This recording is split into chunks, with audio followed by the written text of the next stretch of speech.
Yes, sir.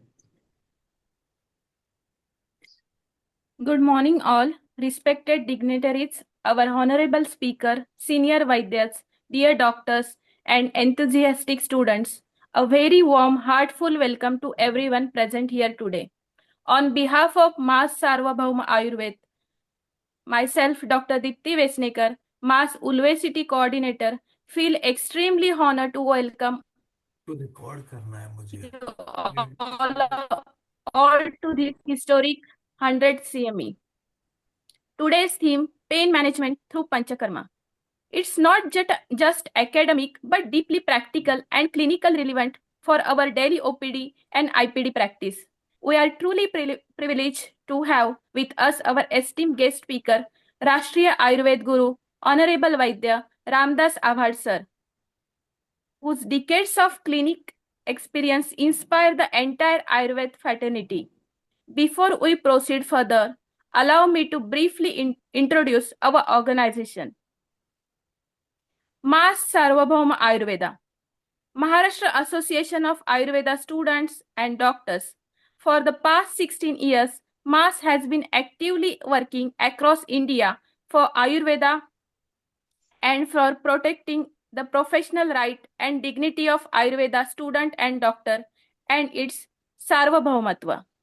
Established in 2008 and officially registered in 2009 under Mumbai Public Trust Act, MAS is led by our founder and president, Dr. Ramdas Gaje sir. MAS is not a state level, but it's a national level, non-political, non-commercial, volunteer-based NGO. It is registered under Darpan Niti Aayog, CSR certified and hold valid ATG and 12A certification, working all over India. And our major working domains, mamma Ayurveda, चालू रहेगी हो. please mute yourself. Major working domains of our MAS are Ayurveda Sarvabhaumatva, Ayurveda Prachar Prasar, medical education and research promotion, social and culture initiative, conversation of Ayurvedic medicinal plants, protection of professional rights. MAS is committed to strengthening Ayurveda through unity, awareness, and professional empowerment. You can also participate in this movement and contribute as a MAS member to make it more widespread. Before starting lecture, we will do Dhanvantari Stavan. I request all of you to join for Dhanvantari Stavan.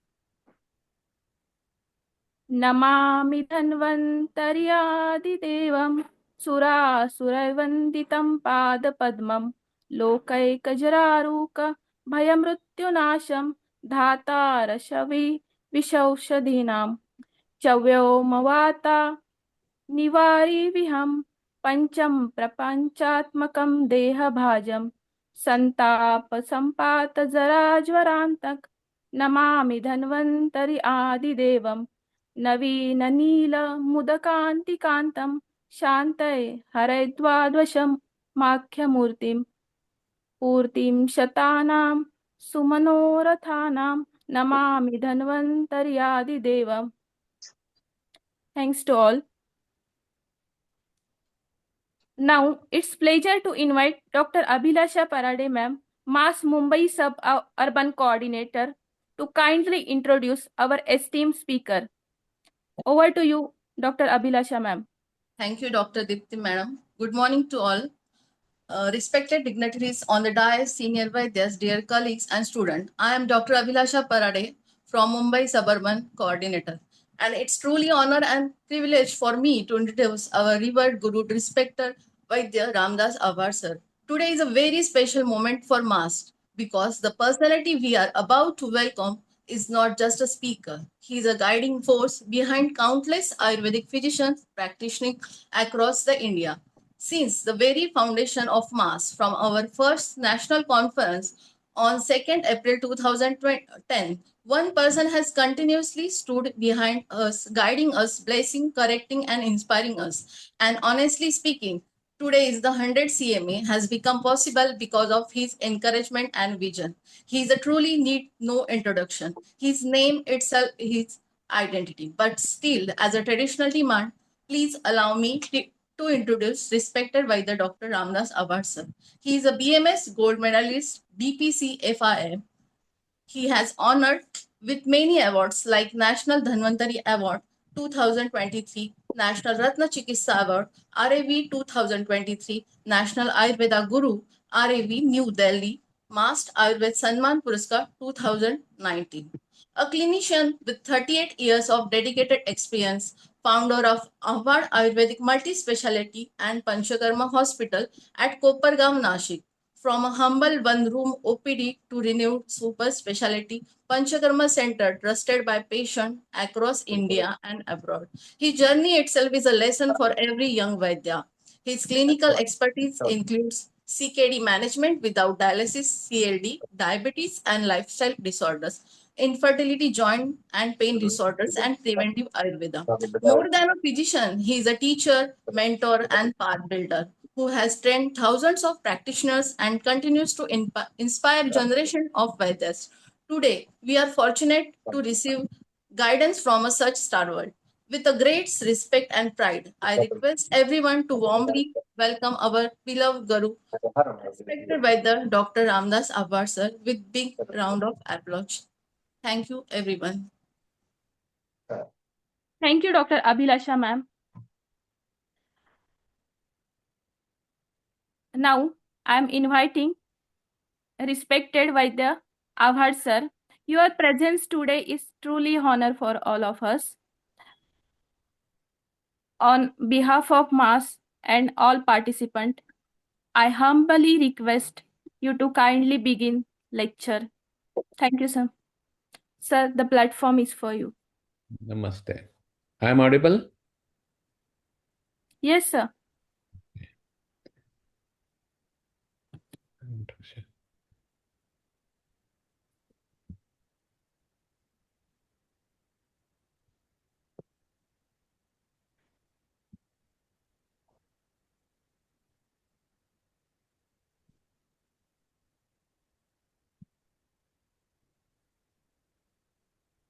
Okay, करा.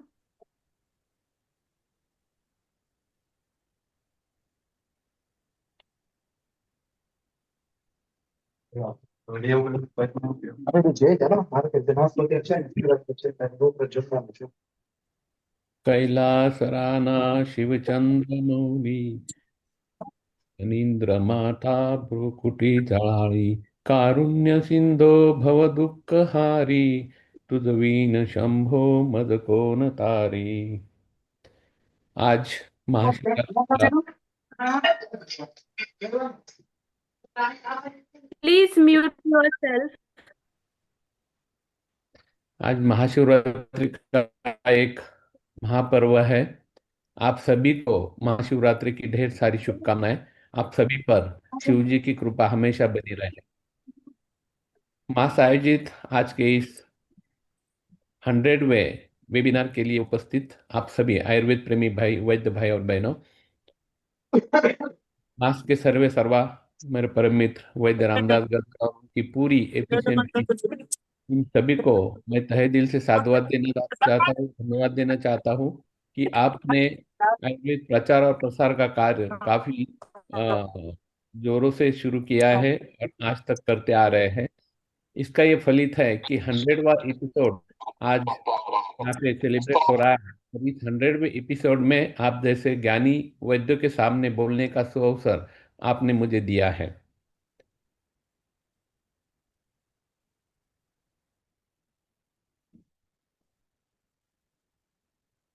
आयुर्वेद के बारे में कई गलत फहमियां हम सुनते आए हैं. आयुर्वेद से धीरे धीरे फर्क होता है, ये गलत फहमी तो आप काफी सालों से दूर हो गई है. और आयुर्वेद से कितना इंस्टेंट फर्क होता है ये हम हमारे दैनंदिन प्रैक्टिस में रोजाना अनुभूत करते हैं. जब कोविड आया था तब मैंने कहा था कि कोविड के बाद में एक बड़ा प्लेटफॉर्म आयुर्वेद के लिए उपलब्ध होगा, जैसे कि आजकल एवीएन जिसे नेक्रोसिस हम कहते हैं. तो एवीएन का बेस्ट सॉल्यूशन मैं प्राउडली कहना चाहूँगा कि सिर्फ और सिर्फ आयुर्वेद में है, क्योंकि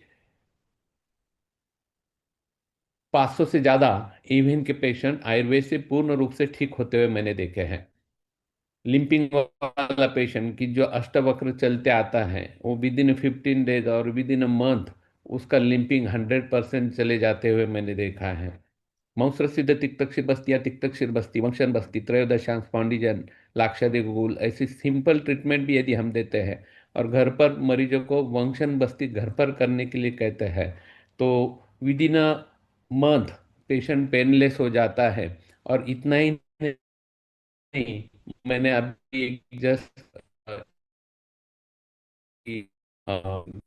ग्रेड 4 और ग्रेड 3 स्टेज से ग्रस्त थे और लिंपिंग वॉकर लेकर आए थे, और सिर्फ 2 महीने उनका गवर्नमेंट का एक उनको करना पड़ा।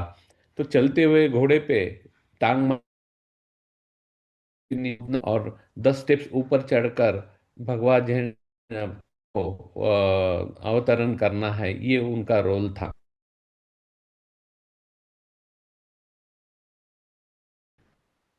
जब आए 360 एंगल में हिप जॉइंट का रोटेशन वो करके दिखा रहे थे, और इतना उनका दर्द 100% गायब हुआ था। और वो काफी काफी प्राउडली फील कर रहे थे कि जो मैं वॉकर पे आया था वो सिर्फ 2 ढाई महीने के बाद में मैं ये रोल शिवाजी महाराज का रोल मैं कर सका। तब कि इतने इंस्टेंट पेन आयुर्वेद से जाते हैं, और फिर में हम कहते हैं कि आयुर्वेद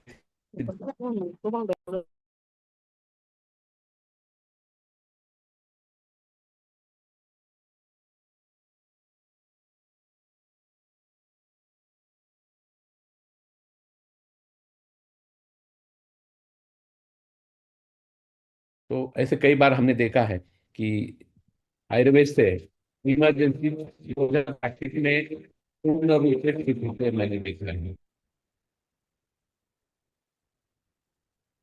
अभी जस्ट आज मैं आपके सामने नहीं हूँ, उसका कारण एक 6 दिन पहले मैंने हेयर डाई अप्लाई किया, और हेयर डाई की एलर्जी मुझे डेवलप हो गई।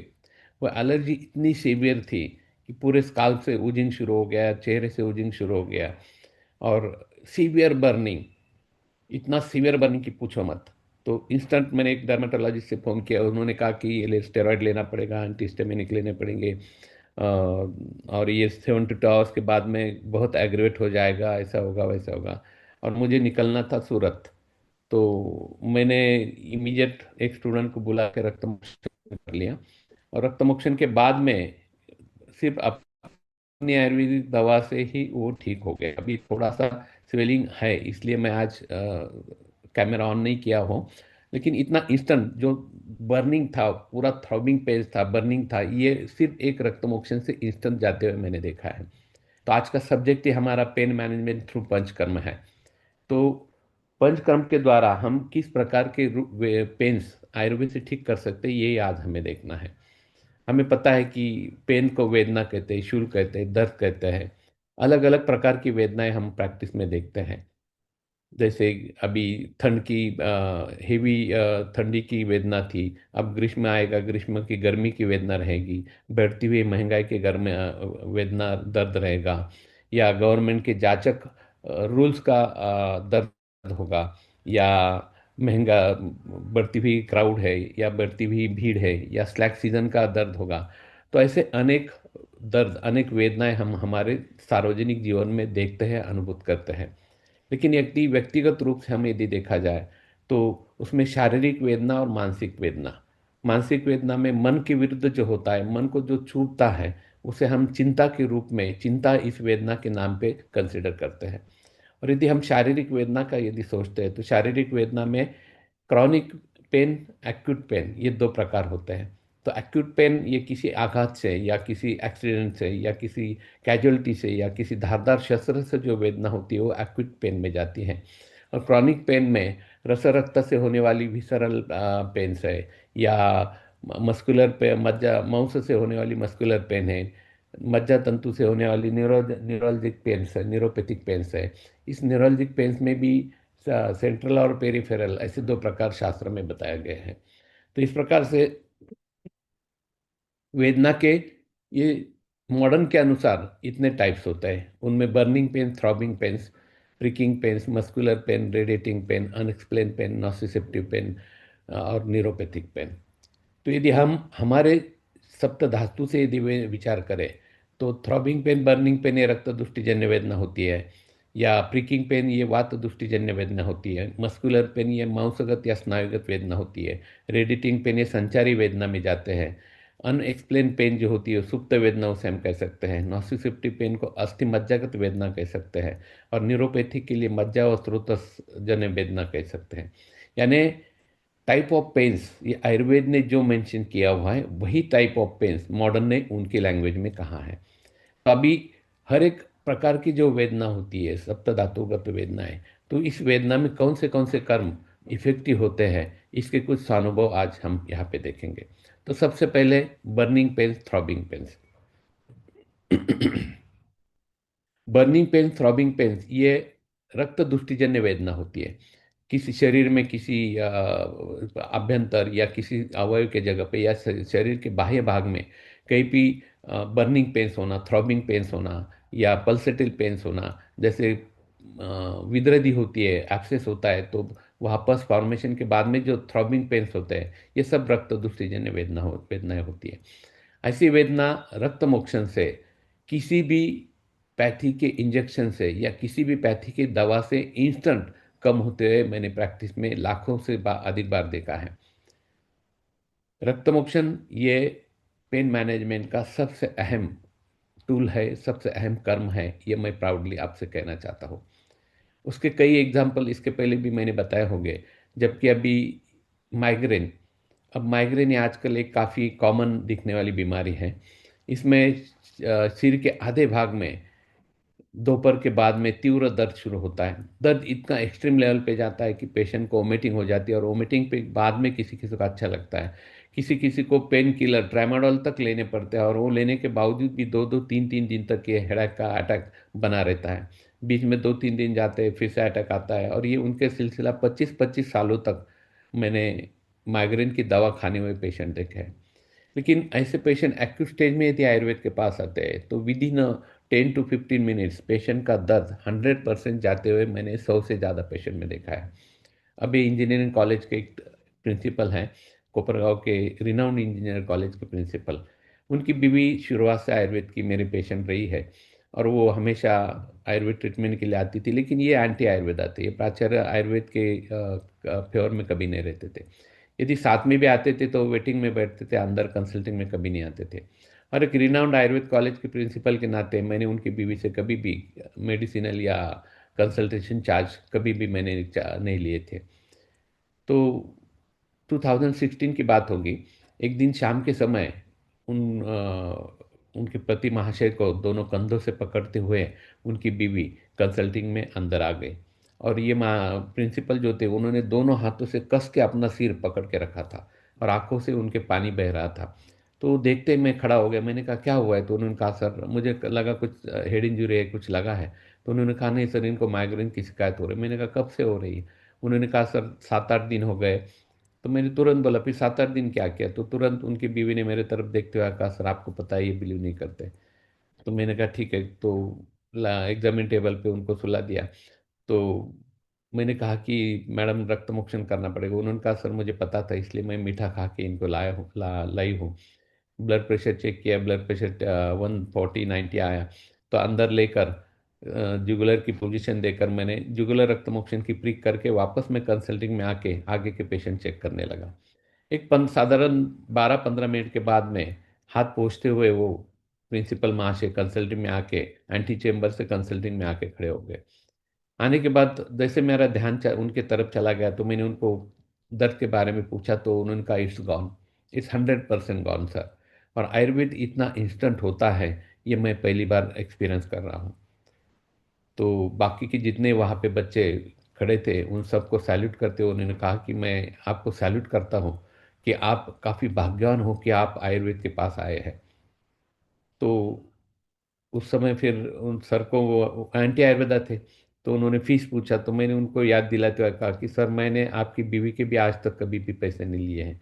तो ऐसे मामूली चीज़ का हम आयुर्वेदा वाले तो बिल्कुल पैसे नहीं लेते, क्योंकि किसी एंटी आयुर्वेदा को टीच करने का मौका मैं कहीं नहीं छोड़ता। तो मेरे इन्वेस्टमेंट इसमें कितनी थी? 1 रुपए की निडल। तो इस 1 रुपए से यदि कोई आयुर्वेद का चाहता बनता है, तो उस 1 रुपए को छोड़ना वहाँ पे मुनासिब था। तो मैंने उनसे पैसे नहीं लिए। उसके बाद में ये टीचर महाशय 2023 में एक दिन उनके मिसेस के साथ में वापस आए। और जब वो आए तो आने के बाद में मैंने सभी बच्चों को कहा कि ये यहाँ के प्रिंसिपल है और इनके कारण एक गरीब लड़के की जिंदगी संवर गई है। उनको कुछ समझ में नहीं आया, वो मेरे तरफ देखने लगे। तो मैंने कहा सर आपको याद है 2017 में मैंने एक बच्चे को आपके पास भेजा था, क्योंकि मेरे एक स्टाफ नर्स थी, मोमेडिन थी, विडो थी और काफ़ी गरीब थी, अकेली थी। तो उसका लड़का 10th में अच्छे मार्क्स लेकर पास हुआ। और दूसरे दिन Sir, sorry to interrupt you. Hello, There is no, we can't see PPT or slides. एक सेकंड ना। Hmm.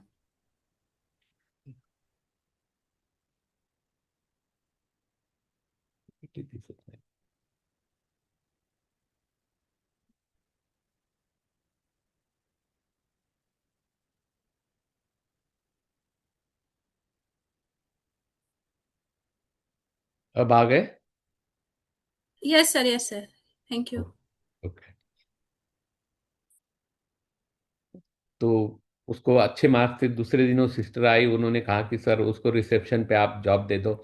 मैंने कहा इतने अच्छे मार्क्स पढ़े तो उसको आगे आगे पढ़ने के लिए भेजो। तो वो रोने लगा। उसने कहा कि सर मेरी इच्छा है लेकिन मम्मी नहीं बोल रहे हैं। तो सिस्टर ने मुझे कहा सर मैं अकेली हूँ, मेरी हैसियत नहीं आगे सिखाने की, तो कुछ भी करके आप इसे रिसेप्शन पे जॉब दे दो। तब मुझे इस इंजीनियरिंग के प्रिंसिपल महाशय की याद आई। मैंने कहा चलो अब फीस वसूल करने का समय आ गया। तो मैंने उनको फ़ोन लगाया, मैंने कहा ऐसा ऐसा गरीब लड़का है, तो हम आगे क्या कर सकते हैं? तब सर ने कहा कि कोई प्रॉब्लम नहीं, उसे मेरे पास भेज दो, स्कॉलरशिप में हम एडजस्ट करके उसे एडमिशन दिलवाते हैं। तुरंत उसे दूसरे दिन जाने के लिए कहा। वो शाम को वापस आके मिला। मैंने कहा क्या हुआ? तो उसने कहा सर मैं होके आया। तो उन्होंने कहा कि 25,000 शुरुआत में भरने पड़ेंगे और फिर एडमिशन मिलेगा। तो मुझे गुस्सा आया। मैंने कहा जबकि ये स्कॉलरशिप की बात कर रहे थे और आप पैसे मांग रहे हैं। तो मैंने गुस्से में उनको फ़ोन किया। मैंने कहा सर अब मैंने उसको भेजा था, आपने तो 25,000 फीस बोली। तो उन्होंने कहा हाँ सर ये शुरुआत का अपने संस्था का नियम है, तो ये भर के बाद में स्कॉलरशिप से ये कट किए कर दिए जाएंगे, वापस मिलेंगे। तो मैंने कहा कोई उसको 25,000 तो छोड़ो, 2500 रुपये भरने की भी उनकी हैसियत नहीं है। तो एक काम करो, मैं 25,000 भेज देता हूँ, मेरे तरफ से उसका एजुकेशन मैं करता हूँ, आप उसको एडमिशन दिलवाए। जैसे मैंने उनको कहा कि मैं पैसे भरता हूँ, तुरंत उन्होंने कहा सर एक मिनट मैं वापस उसे भेज दो, मैं कुछ तो भी एडजस्टमेंट करता हूँ उसे पैसे भरने के, आप पैसे मत भरो। दूसरे दिन वापस हो गया और उन्होंने उसको एडमिशन दे दी। थ्रू उसके करियर में, पॉलिटेक्निक के करियर में वो टॉपर रहा। और फाइनल ईयर में कैंपस इंटरव्यू में सिलेक्ट होकर एक अच्छे से कंपनी में 38,000 रुपीज़ की सैलरी पे उसे जॉब मिल गया। तो मैंने कहा कि सर आपने उसका एडमिशन नहीं दिया होता तो ये नहीं होता। तो तुरंत सर खड़े हुए और उन्होंने फिर से हाथ जोड़कर विनम्रता से कहा कि ये मेरे कारण नहीं, ये रक्तमोक्षण के कारण उसकी ज़िंदगी संवर गई थी। क्योंकि उस समय आपने यदि रक्तमोक्षण नहीं किया होता तो मैं आयुर्वेद के पास कभी नहीं आता और मैं भी इतना ही आगे का नहीं हो पाता। तो मैंने आने का कारण पूछा। उन्होंने कहा कि सर उस दिन से 2016 से आज तक मैं कभी बीमार नहीं हुआ। कोविड के पीरियड में मेरे स्टाफ के जब कोविड हुआ था तो उनके घर वाले दूर थे, लेकिन मैंने मेरे पूरे स्टाफ की केयर मैंने की। मुझे कोविड में नहीं हुआ, कुछ नहीं हुआ। आज मेरे शरीर पे रैशेस आए हैं, स्किन रैशेस आए, तो ये आर्टिकेरियल रैशेस है। तो मैंने इसको कहा कि जाके रक्तमोक्षण करते हैं, रक्तमोक्षण से ही फायदा हो जाएगा, दवा लेने की कोई ज़रूरत नहीं है। फिर से रक्तमोक्षण चले गए। तो अभी 2 दिन पहले उसकी बीवी का बीपी शूट अप हुआ, इसलिए उनको लेकर आए थे। यानी सिर्फ एक रक्तमोक्षण से किसी की ज़िंदगी संवर सकती है, किसी की ज़िंदगी बन सकती है। और कोई एंटी आयुर्वेदा आयुर्वेद के पास परमानेंटली आता है, ये सिर्फ आयुर्वेद से सिद्ध होता है।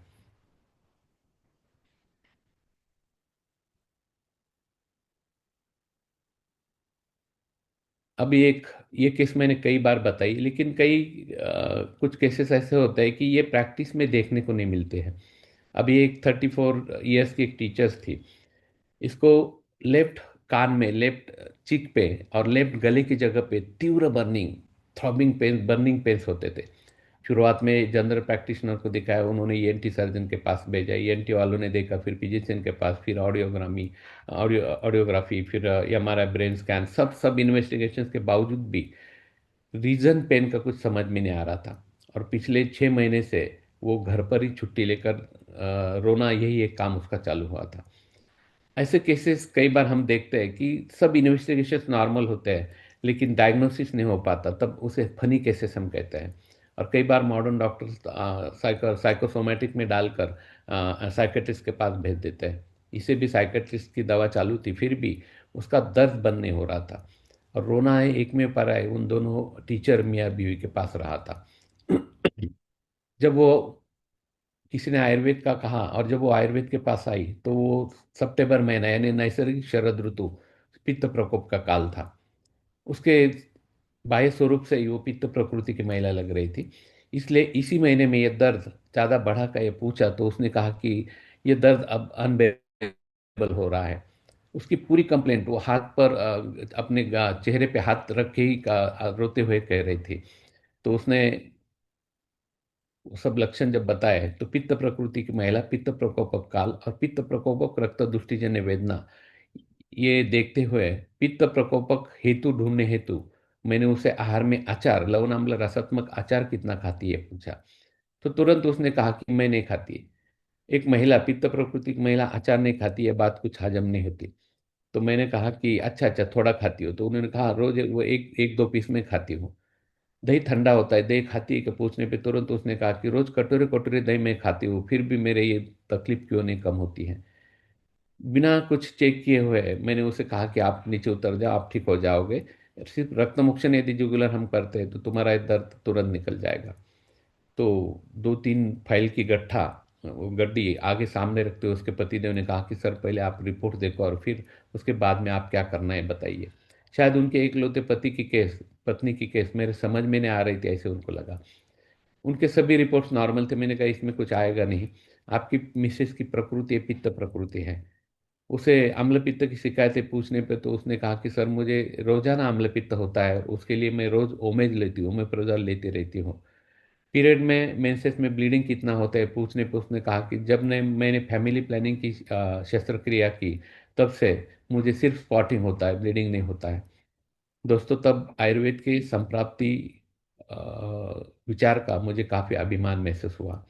पित्त प्रकृति की महिला, पित्त प्रकोपक लवणाम्ल रसात्मक आहार विहार, उसके कारण अम्ल पित्त रक्ताश्रय होने के कारण रक्त दुष्टि और दूषित रक्त अपान वायु द्वारा, मेंसेस द्वारा बाहर जाना अपेक्षित था, लेकिन शस्त्र कर्म के कारण अपान वायु की दुष्टि होने के कारण उसमें अनार्तव रहना, अल्पार्तव रहना और ये दूषित रक्ताति दोष ऊर्ध्वगामित्व लेकर गल भाग में दाह ये लक्षण उत्पन्न करना, ये उसकी संप्राप्ति थी। तो मैंने कहा कि हम यदि रक्तमोक्षण जुगुलर करते तो आपको ठीक लगेगा। तो तुरंत वो दोनों टीचर थे, कैलकुलेटेड थे, तो उन्होंने कहा कि नहीं हम सुरक्षित है। तो मैंने कहा यदि इंस्टेंट तुमको फर्क चाहिए तो सिर्फ रक्तमोक्षण कर सकते हैं, अदरवाइज धीरे धीरे फर्क देने के लिए मेरे पास समय नहीं है। क्योंकि 38 ईयर्स के प्रैक्टिस के बाद में कोई इंसल्टिंग पंचकर्म ना बोलता है तो ये हमारे लिए इंसल्टिंग फील होता है। वो बाहर बैठे चले गए। दूसरे दिन वापस ये दोनों जोड़ी आए और फिर से कहा कि सर रक्तमोक्षण से सही में फर्क होगा ना। तो मैंने कहा एक बार करके देखो, बाद में देखते हैं। और मीठा खाकर वो आए थे, जुगुलर रक्तमोक्षण मैंने कर लिया। 15 मिनट के बाद वो आए, दवा मैंने कहा इससे कितना फर्क होता है देखते हैं, मैं कुछ भी दवा आपको नहीं देता हूँ। और 6 दिन के बाद उनको बुलाया।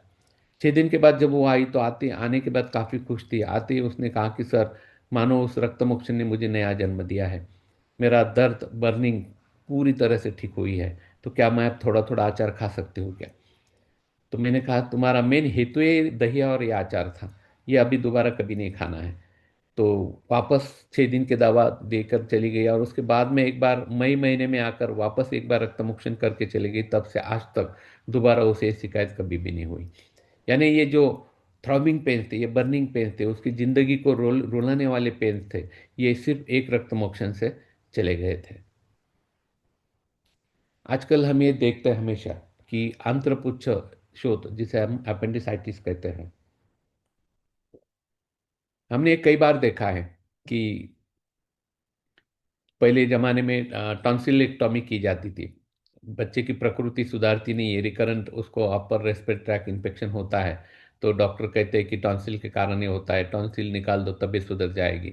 और तब होता था, उसका कारण था कि रिकरेंट बीमारी के कारण हेल्थ उसकी कम हो रहती थी, और टॉन्सिल निकालने के बाद वो इन्फेक्शन न होने के कारण उसकी हेल्थ सुधार, उसमें हेल्थ में सुधार आता था। लेकिन नेचर ने कोई भी अवयव हमें ऐसे अननेसेसरी नहीं दिया है, क्योंकि बाद में ये प्रूव हुआ है कि टॉन्सिल ये हमारे मुख के प्रवेशद्वार होते हैं, उसे नहीं निकलना चाहिए, वो इन्फेक्शन फिर फेरेंजाइटिस पे जाता है, गैस्ट्रिक में जाता है, तो वो धीरे धीरे वो ट्रेंड कम हो गया। वैसे अपेंडिक्स, इसे भी आज तक ये निरुपयोगी अवयव कहा है कि इसका कोई शरीर में रोल नहीं है, और उसमें यदि सूजन आती है, उसे इस शास्त्र में अंतर्विद्रदि आयुर्वेद में कहा है, और मॉडर्न में अपेंडिसाइटिस कहा है। और जब ये होता है तो अपेंडिसाइटिस निकाल दिया जाता है। लेकिन जब इसकी ट्रीटमेंट आयुर्वेद ने कही थी तो डेफिनेटली इसका इम्पोर्टेंस आयुर्वेद को पता था। और कुछ 6 महीने पहले की बात है, मैंने किसी कहीं ये पढ़ने में आया कि अपेंडिक्स में जो शरीर के लिए यूजफुल बैक्टीरिया होता है, उसका प्रोडक्शन का भंडार, प्रोडक्शन का मेन सेंटर अपेंडिसाइटिस होता है। इसलिए अब अपेंडिसाइटिस का इम्पोर्टेंस मॉडर्न साइंस ने पूरे विश्व को अब बताया है, जो कि आयुर्वेद में हजारों साल पहले बताया हुआ था। तो एक्यूट अपेंडिसाइटिस में भी हम यदि इंस्टेंट राइट क्यूबाइटल वेन से रक्तमोक्षण करते हैं और मैकबर्नी पॉइंट से प्रच्छान कर्म करते हैं, तो दर्द विद इन 10 to 15 मिनट्स 100% ठीक होते हैं। मैंने 25 से अधिक पेशेंट में देखा है। ये एक मेरा स्टूडेंट जो कि लोनी प्रवरा नगर में आयुर्वेद प्रैक्टिस करता है, 2018 की केस होगी, मैं नासिक ओपीडी में था, और सुबह 10 बजे उसके पिताजी का फ़ोन आता है, और वो कहते हैं कि सर अमित को पेट में बहुत दर्द हो रहा है। तो मैंने कहा मैं नासिक में, हम लेकर आ रहे हैं, तो मैंने कहा मैं नासिक ओपीडी में हूँ, तो आप वहाँ पे लोनी हॉस्पिटल बड़ा इंस्टीट्यूट है, डीम यूनिवर्सिटी है, वहाँ जाकर दिखा दो। तो उन्होंने कहा हम वहाँ गए थे, यूएसजी करवाई, ब्लड इन्वेस्टिगेशन करवाए, तो डॉक्टर ने एक्यूट अपेंडिसाइटिस कहा है और तुरंत ऑपरेट के लिए लेने के लिए कहा है। लेकिन अमित रो रहा है, अमित कहता है कि मुझे ऑपरेशन नहीं करना है। तो मैंने कहा मैं नासिक में हूँ, तुम लोनी प्रवारा में हो, तो आगे कैसे करना है? तो बोले तो एक काम करो, तुम कोपरगांव चले जाओ, वहाँ आरएवी के स्टूडेंट है, मैं क्या करना है बोलता हूँ। वो एक आधे पौन घंटे में कोपरगांव पहुँच गए। आरएवी का डॉक्टर विकास मोकाती करके एक स्टूडेंट था उस समय, उसका फ़ोन आया, मैंने कहा एक बार तू भी क्लिनिकली देख लो। उसने कहा सर अपेंडिक्स ही लग रहा है। तो इंस्टेंट रक्त मोक्षण राइट क्यूबाइटल से, क्योंकि बीपी 110/70 था, फिर भी मैंने कहा कि 30-40 ml निकाल लो। और उसके बाद में 2 कैशोर, 2 शंखवटी और 2 लघु सूचकर साथ में देने के लिए उसे कहा। और उसके बाद में यदि दर्द नहीं कम होता है तो प्रच्छन्न कर्म भी करो, ऐसे कहा। साधारण एक आधे घंटे के बाद में अमित का मुझे फोन आता है, और वो कहता है कि सर मैंने आपके व्याख्यान में सुना था कि एक्यूट अपेंडिसाइटिस रक्त मोक्षण से ठीक होता है, लेकिन वो सही में ठीक होता है या नहीं होता है, इसका एक्सपीरियंस, सेल्फ एक्सपीरियंस आज मैंने कर लिया। मैं दर्द से इतना रो रहा था, दर्द से इतना आहे भर रहा था, लेकिन जैसे जैसे खून बाहर आते गया, वैसे वैसे उसमें कूलनेस आते गया, सुकून आते गया, और अब मेरा दर्द 100% बंद है, मेरा पूरा दर्द बंद हो गया है। और रियली आयुर्वेद इज ग्रेट। तो उसका दर्द वो विद इन 10 to 15 मिनट्स बंद हुआ था। और सेम एपिसोड उसके माँ के साथ में 1 महीने के बाद में हुआ। उसकी माँ भी तुरंत लेकर आए, फिर से रक्त मोक्षण किया, उनको भी एक 6 दिन की आभ्यंतर कैशर को गुलशंकवटी ये गोली दे दी। और तब से आज तक 2018 से, यानी अभी 8 साल होते आ रहे, दोनों माँ बेटे को दोबारा कभी भी अपेंडिसाइटिस की शिकायत नहीं हुई। इन शॉर्ट, अपेंडिसाइटिस में रक्त मोक्षण ये इंस्टेंट दीर्घ समय तक उपशय देने वाला और पर्याय रूप से सर्जरी टालने वाला कर्म साबित होता है। इसलिए रक्त मोक्षण अपेंडिसाइटिस में दी बेस्ट होता है। हर्पिज, जिसे हम आयुर्वेद में विसर्प कहते हैं, हर्पिज के herpes simplex, herpes zoster, herpes ophthalmicus, herpes genitalis, ऐसे अलग अलग प्रकार होते हैं। यदि कहीं भी थोड़ी सी फुंसी आती है, उसका अपीयरेंस बर्न जैसे होता है, वह बर्न जैसे बुलबुले आते हैं, उसमें पानी इकट्ठा होता है, और 72 आवर्स तक उसका इंक्यूबेशन पीरियड बताया गया हुआ है। 72 आवर्स में फिर पूर्ण रूप से वो एक्सप्रेस होता है, तब इतने सीवियर थ्रॉबिंग पेन होते हैं, बर्निंग पेन्स होते हैं कि पेशेंट को सादी फूंक भी वहाँ पे टॉलरेट नहीं होती है, कपड़ा भी वहाँ पे लगने नहीं देता है, और पेशेंट रोते रोए जाता है। मॉडर्न साइंस में इसके लिए असाइक्लोविर ये ट्रीटमेंट होती है, ये हाई डोज में पेशेंट को देनी होती है, और असाइक्लोविर का ही ऑइंटमेंट लोकल एप्लीकेशन के लिए डॉक्टर देते हैं। मैं तो पूरे विश्व को कहना चाहता हूँ कि ऐसे पेशेंट यदि इंस्टेंट आयुर्वेद के पास आते हैं तो विद इन 1 और 2 डेज में ठीक होते हैं, जबकि मॉडर्न से भी 3-3 हफ्ते तक या महीने तक पेशेंट ठीक होने में लगते हैं। और आयुर्वेद और मॉडर्न ट्रीटमेंट का सबसे अहम फ़र्क यह है कि यदि आयुर्वेद ट्रीटमेंट हम लेते हैं तो पेशेंट को पोस्ट इलनेस हार्पेजिक न्यूरालजिया कभी भी नहीं रहता है, पोस्ट हार्पेटिक न्यूरालजिया जिसे हम कहते हैं ये कभी भी नहीं रहता है। और जब मॉडर्न ट्रीटमेंट हम लेते हैं तो मॉडर्न ट्रीटमेंट के बाद में कई पेशेंट में पोस्ट हार्पेटिक न्यूरालजिया पाया जाता है, और उस न्यूरालजिया के लिए पेशेंट कभी भी ऐसे जोर से चमक निकलती है, पेशेंट आहे भरने लगता है, दर्द उसे होने लगता है। तो ये प्रॉब्लम्स मैंने देखे हैं। इसलिए इंस्टेंट पेशेंट आयुर्वेद के पास आता है तो इंस्टेंट रक्त मोक्षण तुम करते हैं तो पेशेंट को जीरो पेन्स होते, जीरो। मैं कहना चाहूँगा अभी मैंने मेरी ज़िंदगी की सबसे बेकार हर्पीज एक 6 महीने पहले देखा था। पेशेंट कटी शूल के लिए मेरे पास आता था, 60+ का पेशेंट था, और आने के बाद उसने कटी के जगह पे कुछ तो भी फुंसिया हुई है ऐसे उसने दिखाया। उसका अपीयरेंस टिपिकल हर्पीज जैसे दिखा, तो मैंने कहा ये नागिन है, विसर्प है। तो तुरंत उसी दिन मैंने उसके लेफ्ट एंकल जॉइंट से एक 60-70 ml रक्त मोक्षण कर लिया। तब तक उसे लक्षण नहीं आए थे, वहाँ पे अंगार नहीं थी या दर्द नहीं था। तो मैंने कहा है नहीं होगा तो भी अपनी अवस्था भी यदि गलत होती तो कोई प्रॉब्लम नहीं आएगा, तो मैंने वो कर लिया। और फिर तीसरे दिन वो हर्पीज पूर्ण रूप से एक्सप्रेस हुआ। वो इतना डेंजर कि कमर से लेके पूरा पैर नीचे अंगूठे तक पिछली साइड पूरी रूप से भर गई, पूरा एकदम ब्लिस्टर्स, एकदम बेकार स्थिति, लेकिन पेशेंट पेनलेस। उसे ना तो अंगार थी ना तो बर्निंग था, कुछ भी दर्द वहाँ नहीं था। फिर व्रणकर्म चिकित्सा, आभ्यंतर कैशोर गुगुड़, न्यूरोसिल टैबलेट जो कि फाइलेंथस न्यूरोरी उसमें होती है, ये सब चिकित्सा, शतदत्त घृत में प्रवाल भस्म में मिला के उसको एक्सटर्नल एप्लीकेशन, ये सब करते करते 15 दिन में वो उसके पूरे स्कार्स ये भर गए, लेकिन पेशेंट आखिर तक पेनलेस रहा। तो इसलिए रक्तपाचक कोटि कैशोर गुगुड़ न्यूरोसिल भुयामल की गन ये देते हैं तो इंस्टेंट रिलीफ उसमें मिलता है। अभी कोविड के समय के एक केस बताना चाहूँगा। कोविड के दरमियान मैं शाम को निकलने वाला था, हम 25 पेशेंट सिर्फ लेते थे, 25 पेशेंट जैसे होते थे तो हम तुरंत निकलते थे। तो जैसे आखिरी पेशेंट बाहर चला गया, मैं ड्रावर कैश ड्रावर बंद करके निकलने वाला तो एक पीएसआई अंदर आ गए, और उन्होंने आके ड्रेस में थे, आके मुझे कहा कि सर एक रिक्वेस्ट थी। मैंने कहा बोलो। उन्होंने कहा कि आपके मेरे सामने पैसेज है, और उस सामने एक डर्मेटोलॉजिस्ट है, और पैसेज और इस तरफ मेरा हॉस्पिटल है।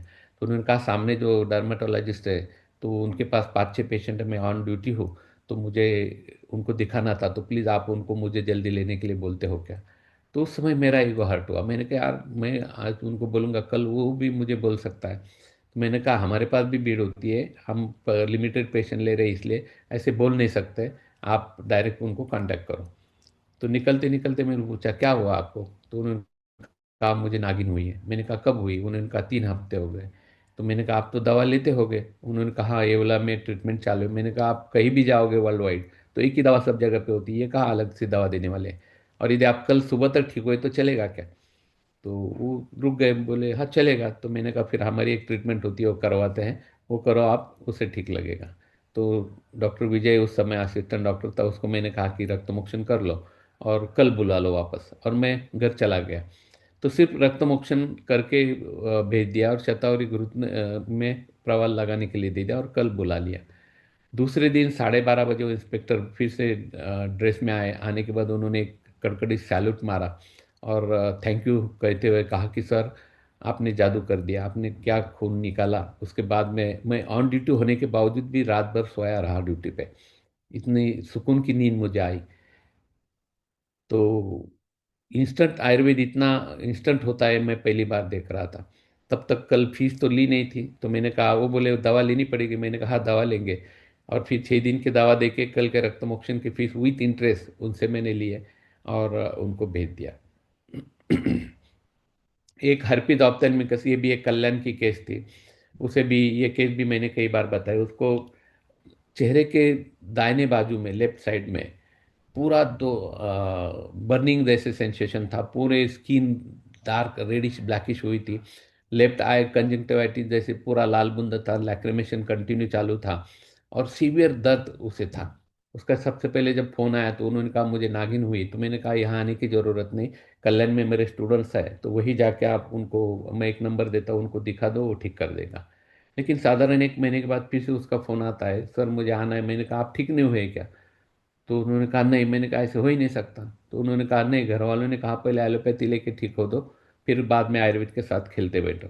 तो अब तक मैंने एलोपैथी ली, फायदा नहीं हुआ, तो मैं अब आपके पास आना चाहता हूँ। मैंने कहा तुरंत आ जाओ। मियाँ बीवी दोनों भी आ गए। तो ये इतना भयानक स्वरूप उसका था। और सबसे अहम एक अलग लक्षण मैंने देखा था कि उसे उस लेफ्ट ईयर से सुनाई भी कम देने लगा था, और उसके दो मोलर टीथ भी हिलने लगे थे। तो ये अलग लक्षण मैंने इस हर्पिस ऑप्थेल्मिकस में देखा था। तुरंत उसको ट्रीटमेंट चालू की। उसमें रक्तपाचकोटी, कैशोर गुगुळ, औदुंबर अवलेह, और आभ्यंतर रक्तपित्तग्न योग, जिसमें प्रवाशंक, माक्षिक, आनंद मूल, हरित एस टी मधु, ये कॉम्बिनेशन दे दिया। शतावरी घृत में प्रवाल भस्म लगाकर एक्सटर्नल एप्लीकेशन के लिए इसको दे दिया, और जुगुलर रक्तमोक्षण उसका कर लिया। और उनको कहा कि 15 दिन के बाद वो आप वापस आइए। तो उन्होंने कहा नहीं सर, हम जब तक अभी ठीक नहीं लगता तब तक जाएंगे नहीं, क्योंकि पिछले 2.5 महीनों से मैं सफ़र हो रहा हूँ, मेरी ड्यूटी भी, छुट्टी पे मैं हूँ, और रात रात हम दोनों जागते बैठते हैं, तो मैं ठीक लगने तक नहीं जाऊँगा। तो मैंने कहा ठीक है, रहो। तो उन्होंने वहीं पे होटल पे रूम लेके वो रहे। सुबह शाम उनको कुछ काम नहीं था, सुबह शाम आके मुझे मिलते थे। उस समय मेरी भी इतनी प्रैक्टिस नहीं थी, तो पेशेंट के बीच बीच में समय मिलता था, मैं उनसे बातें करते रहता था। तो लक्षण शाम तक उनका अंगार दर्द काफ़ी कम हुआ था, फिर एकदम हैप्पी थे। फिर एक बार विरेचन करवा लिया, फिर वापस उनके आग्रह से 7वें दिन रिपीट एक बार रक्तमोक्षण करवाया, और 12वें दिन वो 100% यानी पूर्ण रूप से ठीक तंदुरुस्त हुए थे। वो कंजक्टिवाइटिस, आंखों का लालिमा पूर्ण रूप से गया था। जस्ट थोड़ा सा पोस्ट पिगमेंटेड स्कार वहाँ पे बचे थे। और सबसे अहम बात थी कि उसे फिर से उस कान से सुनाई देने लगा था, और आंखों दोनों जो मोलर टीथ हिलने लगे थे, वो भी बंद हुए थे। कोपरगांव जैसे छोटे शहर में भी इतनी अच्छी ट्रीटमेंट हो सकती थी, ये उन बम्बई वाले, कल्याण वाले दाम्पत्य के लिए काफी नई बात थी। अब विदरदी, जिसे हम बॉइल कहते हैं, रिकरेंट बॉइल, आप कहेंगे कि ये कहाँ इमरजेंसी, या ये कहाँ एक्यूट पेन वाले होते हैं। जिसको होता है उसको ही पता होता है। शरीर में कहीं भी, स्पेशली बटक रीजन में या एक्सिलरी रीजन में, छोटी सी फुंसी आती है, और वो फुंसी आगे बड़े होके पक जाती है, और फिर उसको वो ब्रेस्ट, सॉरी, वो एब्सेस ओपन करना पड़ता है, या फिर डॉक्टर एंटीबायोटिक देते हैं, और एंटीबायोटिक से वो सप्रेस हो जाता है, और फिर 2-3 दिन के बाद में, हफ्ते 10 दिन के बाद में, फिर से दूसरी जगह फुंसी आती है, और ये सिलसिला आगे चालू रहता है। एक्सिलरी बॉयल जो होता है, एक होने के बाद में 7 बार आते हुए मैंने पेशेंट में, पुराने लोग कहते हैं कि उसको 7 माड़ीन कहते थे, और सही में मैंने देखा है कि 6-6, 7-7 बार आता ही आता है। तो इनके हितों में यदि हम जाए पेशेंट के, तो ये ज़्यादातर पित्त प्रकृति के पेशेंट होते हैं, और उनमें हितों में लवणाम्ल रसात्मक आचार, दही या आलू वड़ा, रात का जागना, टोबैको, अल्कोहल, ये लक्षण पाए जाते हैं, या ज़्यादा नमक खाना, ये लक्षण पाए जाते हैं। तो यदि हम निदान परिवर्जन करते हैं, और ऐसे पेशेंट में इंस्टेंट रक्त मोक्षण करवाते हैं, और आभ्यंतर कैशोर गुगुल, गंधक रसायन, रक्त पित्तग्न योग देते हैं, तो दोबारा ये एब्सेस उस पेशेंट को कभी भी नहीं आता। एक रक्तमोक्षण के बाद में 5-5, 6-6 साल तक दोबारा वापस वो रिकरेंट एक्सेस करना होते हुए मैंने देखा है। लेकिन पेशेंट किस स्थिति में तुम्हारे पास आता है, इसके ऊपर भी डिपेंड होता है। अर्ली स्टेज में आता है तो इमीडिएट रक्तमोक्षण करो, वो सप्रेस तुरंत हो जाएगा, और कैलाजीवन एक्सटर्नल लगाते हैं तो बस वो जो फुंसी आती है वो बैठ जाती है। लेकिन यदि पक्वावस्था में आती है तो उस समय रक्तमोक्षण से दर्द कम हो जाएगा, लेकिन वो जो पक्वावस्था है, ये ओपन होना वो जरूरी होता है। इसलिए उस समय उष्ण लेप, पोटिस, जिसे हम उपना श्वेत कहते हैं, ये वो लगाना जरूरी होता है। इसलिए गेहूं का आटा, थोड़ा सा तेल लगा के गर्म करके भी वहाँ पे आटा लगा सकते हो, या प्याज गर्म करके वो लगा सकते हो। उससे वो पक जाता है और फट जाता है, और फिर व्रण कर्म चिकित्सा तुमको बाद में करनी होती है, व्रणोत्पत्ति जो होती है उसके लिए। कई बार पेशेंट हमारे पास आता है कि सुबह उठने के बाद एडी टेक ही नहीं पाते, सीवियर दर्द होता है, और कुछ 5-10 मिनट चलने के बाद में दर्द ठीक होता है, कई कई आधा घंटा बैठते तो वापस दर्द होता है, फिर से तकलीफ होती है, डॉक्टर के पास जाते हैं, डॉक्टर एक्सरे करवाते हैं, और फिर उनको कहते हैं कि ये कैल्केनियस स्पर है या प्लांटर फैसाइटिस है, और फिर एडी में इंट्राआर्टिकुलर हाइड्रोकॉर्टिसोन दिया जाता है, उससे 15 दिन महीने भर ठीक लगता है, उसके बाद में वही रिपीटेशन चालू होता है, और ऐसा पेशेंट फिर आयुर्वेद के पास आता है। तो ऐसी स्थिति में पेशेंट जब उठता है तो वहाँ पे मसल को, कैल्किनल जो मसल होते हैं वहाँ पे स्पाजम आता है, और तीव्र थ्रॉबिंग पेन्स, बर्निंग पेन्स होते हैं, पेशेंट कहते हैं कि अंगार होती है, गर्म महसूस होता है या जलन जैसे महसूस होता है, तो ये टिपिकल प्लांटर फैसाइटिस की केस है। ये रक्त धातु दुष्टिजन्य वेदनाएं होती है। ऐसे पेशेंट में यदि हम रक्त मोक्षण करते तो 18-18 साल तक दोबारा उनको दर्द कभी भी नहीं होते हुए मेरे प्रैक्टिस में देखा है। पेशेंट जब आता है तो रक्तमोक्षण करो, आभ्यंतर कैशोर गुगुल, गोक्षरादि गुगुल, सल्ल के एक्सटी, ये ट्रीटमेंट और रक्त पित्तक योग दे दो, दोबारा ये पेशेंट को कभी भी ये तकलीफ नहीं होती है। लेकिन इसमें आपको डिफरेंशियल डायग्नोसिस करते आना होना चाहिए, क्योंकि टाइप ऑफ पेन्स किस प्रकार से ये हमें तय करना होता है। क्योंकि थ्रॉबिंग पेन से, बर्निंग पेन से तो ये प्लांटर फैसाइटिस का दर्द होता है, ये रक्तमोक्षण से चला जाता है। लेकिन प्रिकिंग पेन से चुभता है, तो ये एक्सरे में भी यदि बायलैटरल या यूनिलैटरल कैल्केनियल बोनी ग्रोथ है तो ये कैल्केनियस पर होता है, और उसमें यदि थ्रॉबिंग पेन से तो रक्तमोक्षण तुम उसमें भी कर सकते हो, लेकिन प्रिकिंग पेन से है तो मात्र उसमें अग्निकर्म में ये ज़्यादा यूजफुल होता है। तो अभी बीच में एक आई थी, एक लेडी ऐसे आई है, और आने के बाद सामने बैठे और बोला सर मुझे तो फिर से एड़ी में दर्द शुरू हो गया। तो मैंने सोचने लगा यार इसको कब देखा हुआ है। मैंने कहा आप कब आए थे, क्योंकि तुरंत पेशेंट मैंने साल भर 2 साल में आया तो याद आता है, तो याद नहीं आ रहा था। तो मैंने कहा आप कब आए थे, तुमने अभी नहीं आए थे। तो मैंने कहा फर्क कब आए थे, बोले काफ़ी आपके पुराने दवाखाने की तरफ। और जैसे उसने स्माइल दिया मुझे याद आ गया। तो 1992 में वो प्लांटर फैसिलिटीज के लिए मेरे पास आई थी, और तब रक्तमोक्षण करके चली गई थी। तो अब वो ये 18 साल के बाद में मेरे पास आई थी, तो मुझे गुस्सा आया। मैंने कहा मैंने क्या आपको अमृत पिला के थोड़ा भेजा था कि ज़िंदगी भर आप ठीक हो जाए, और 18 साल आपको तकलीफ नहीं हुई, तो और क्या चाहिए। नहीं नहीं, बोले अभी थोड़ा दर्द शुरू हुआ तो मैंने डॉक्टर को दिखाया लेकिन फ़ायदा नहीं हुआ, इसलिए आपके पास आई। तो मैंने कहा आपका दर्द डॉक्टर ने आपको इसलिए ठीक नहीं लगा क्योंकि उस समय की बाकी भी फीस भी आपकी बाकी है। तो थोड़ी सी हड़बड़ाहट उसे हुई। उसने कहा सर आपको अब तक याद है, यानी उस समय के रक्तमोक्षण के 80 रुपये वो ला के देती हुई तब से गई थी, दोबारा नहीं आई थी वो।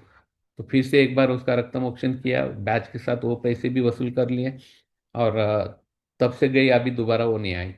तो ऐसी स्थिति में यदि डिफरेंशियल डायग्नोसिस हमारा होता है तो ये होता है। अभी कई बार वैद्य की समय सूचकता यहाँ पे जरूरी होती है। कई बार ऐसे होता है, अभी हम प्रैक्टिस में सीनियर हो जाते हैं, अभी समझो मैंने किसी का रक्त मोक्षण कर दिया और 2-3 दिन के बाद पेशेंट वापस आया, फिर से दर्द होता है। कई बार ऐसे होता है कि रक्त दुष्टि वापस वैसी ही रहती है, यदि पूरे रक्त आदि दूषित दोष नहीं निकलते हैं तो 4-5 दिन के बाद में फिर से थ्रॉबिंग पेन्स होता है। पेशेंट को उस समय पूछना चाहिए दर्द थ्रॉबिंग ही हो रहा है, अंगारी हो रही है, या प्रिकिंग पेन हो रहा है, चुभ रहा है।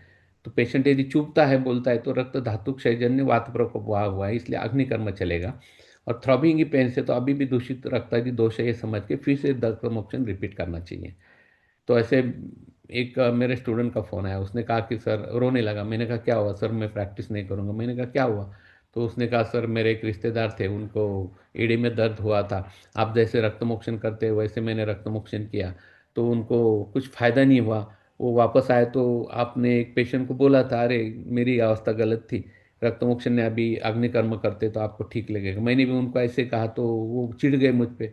उन्होंने मुझे कहा पहले एक बार पढ़ के आ ठीक से, और फिर बाद में ट्रीटमेंट करा, और ऐसे कहते हुए चले गए। तो मैंने कहा पागल रिश्तेदार थे, पैसे लिए थे नहीं लिए थे, फ्री में ट्रीटमेंट करना, ऊपर से ये बोलना, किसने बोला था तुझे। वो बोले सर आप भी बोलते हैं। मैंने कहा अरे मेरा एक्सपीरियंस तुम्हारा एक्सपीरियंस बात अलग है।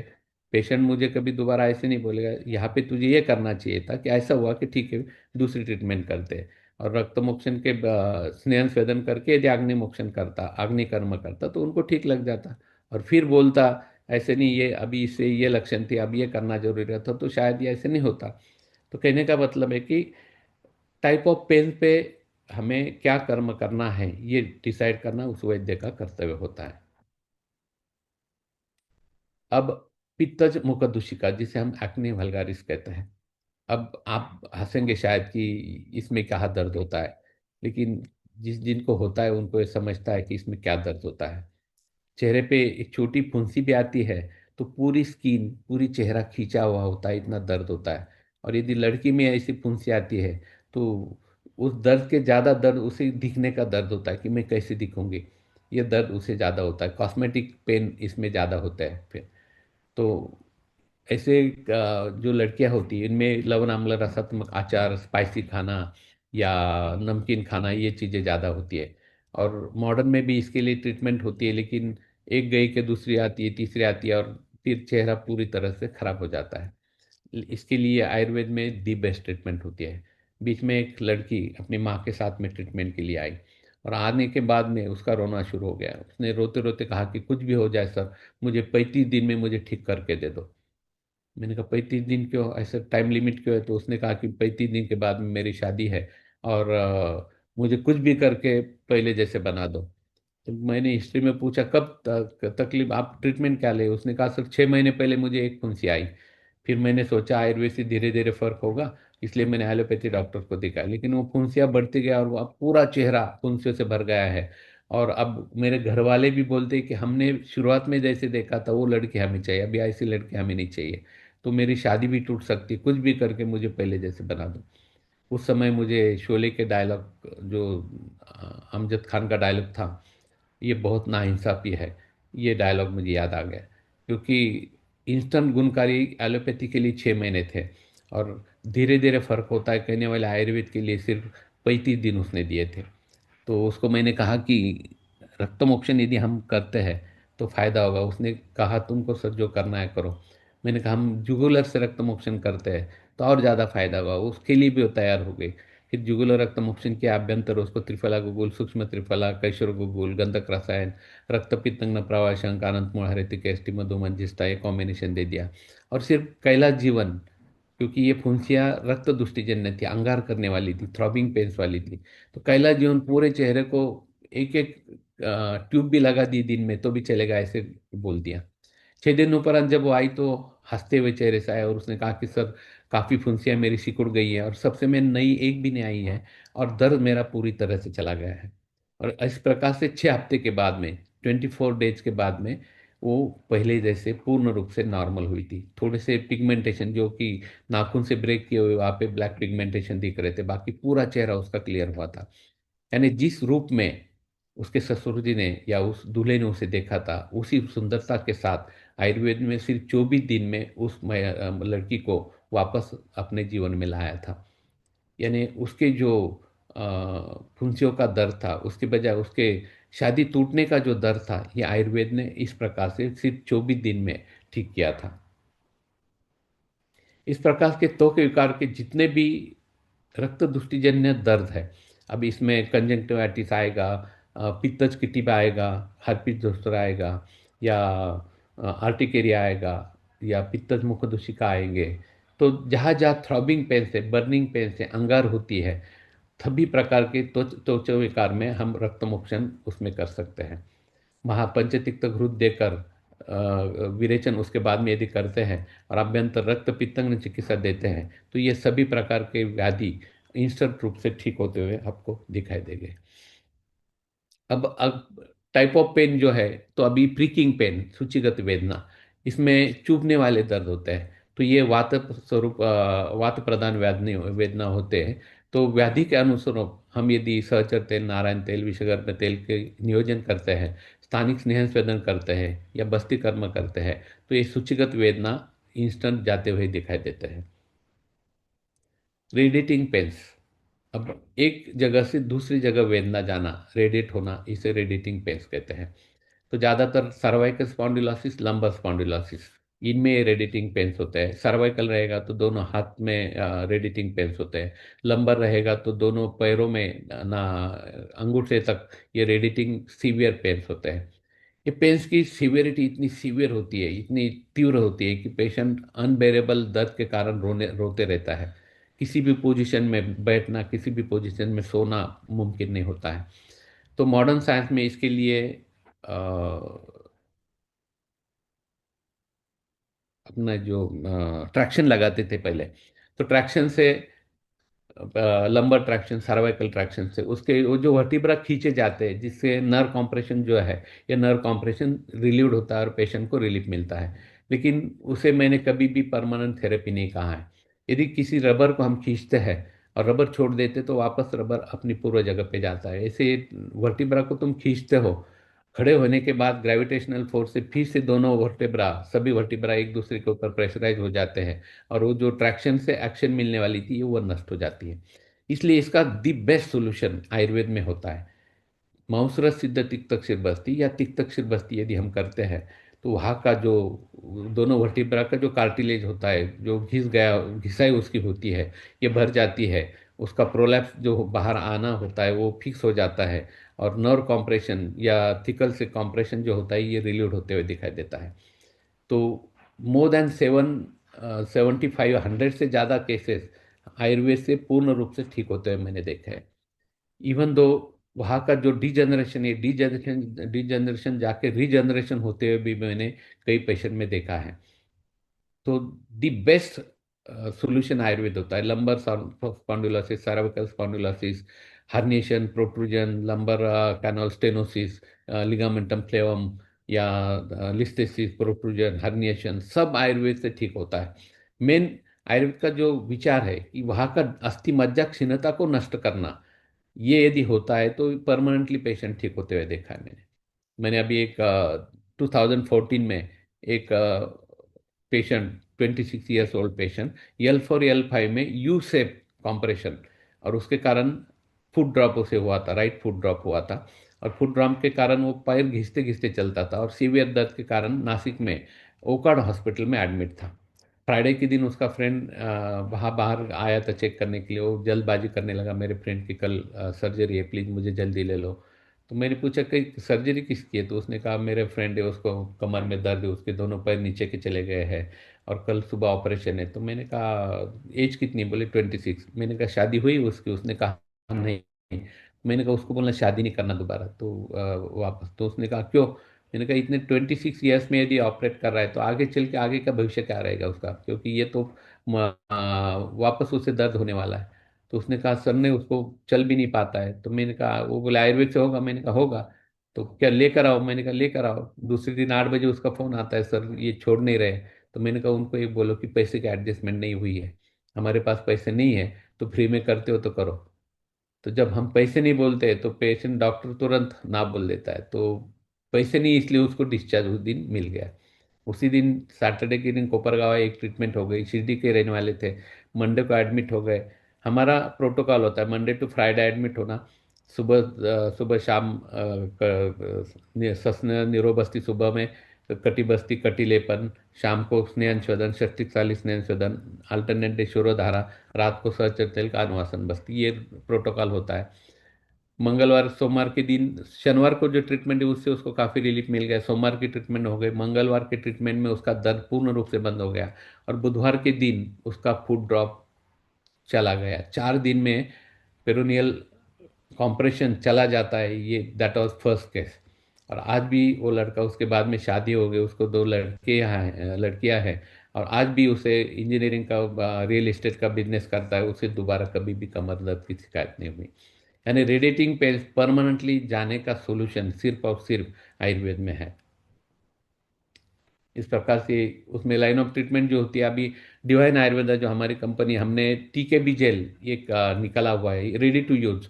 यानी 1 कप कुनकुना दूध ले लो, उसमें 1 चम्मच टीकेबी जेल डाल दो, 2 चम्मच सहचर तेल या महातिक्तक रूट डाल दो, और तिक्तक सिर बस्ती पेशेंट को घर पर किस प्रकार से लेना है समझा दो। पेशेंट घर पर बस्ती लेते रहता है। अभ्यंतर स्पॉन्डिजन डिवाइन आयुर्वेदा की रसाजेश्वर है, गोक्षुरादि, लाक्षादि, त्रयोदशांग, ये आप गूगल चलाओ, पेशेंट गारंटेड ठीक होता है। और कटी बस्ती करवाओ, पेशेंट को रिलीफ तुरंत मिल जाता है।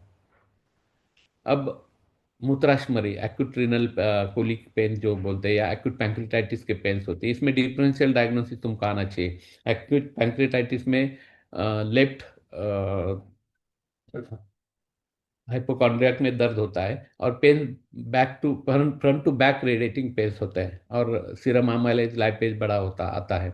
रीनल कोली के पेन जो होते हैं डाउनवर्ड पेन होते हैं, यूरिन करते करते पेन कम नीचे जा रहा है ऐसे महसूस होता है।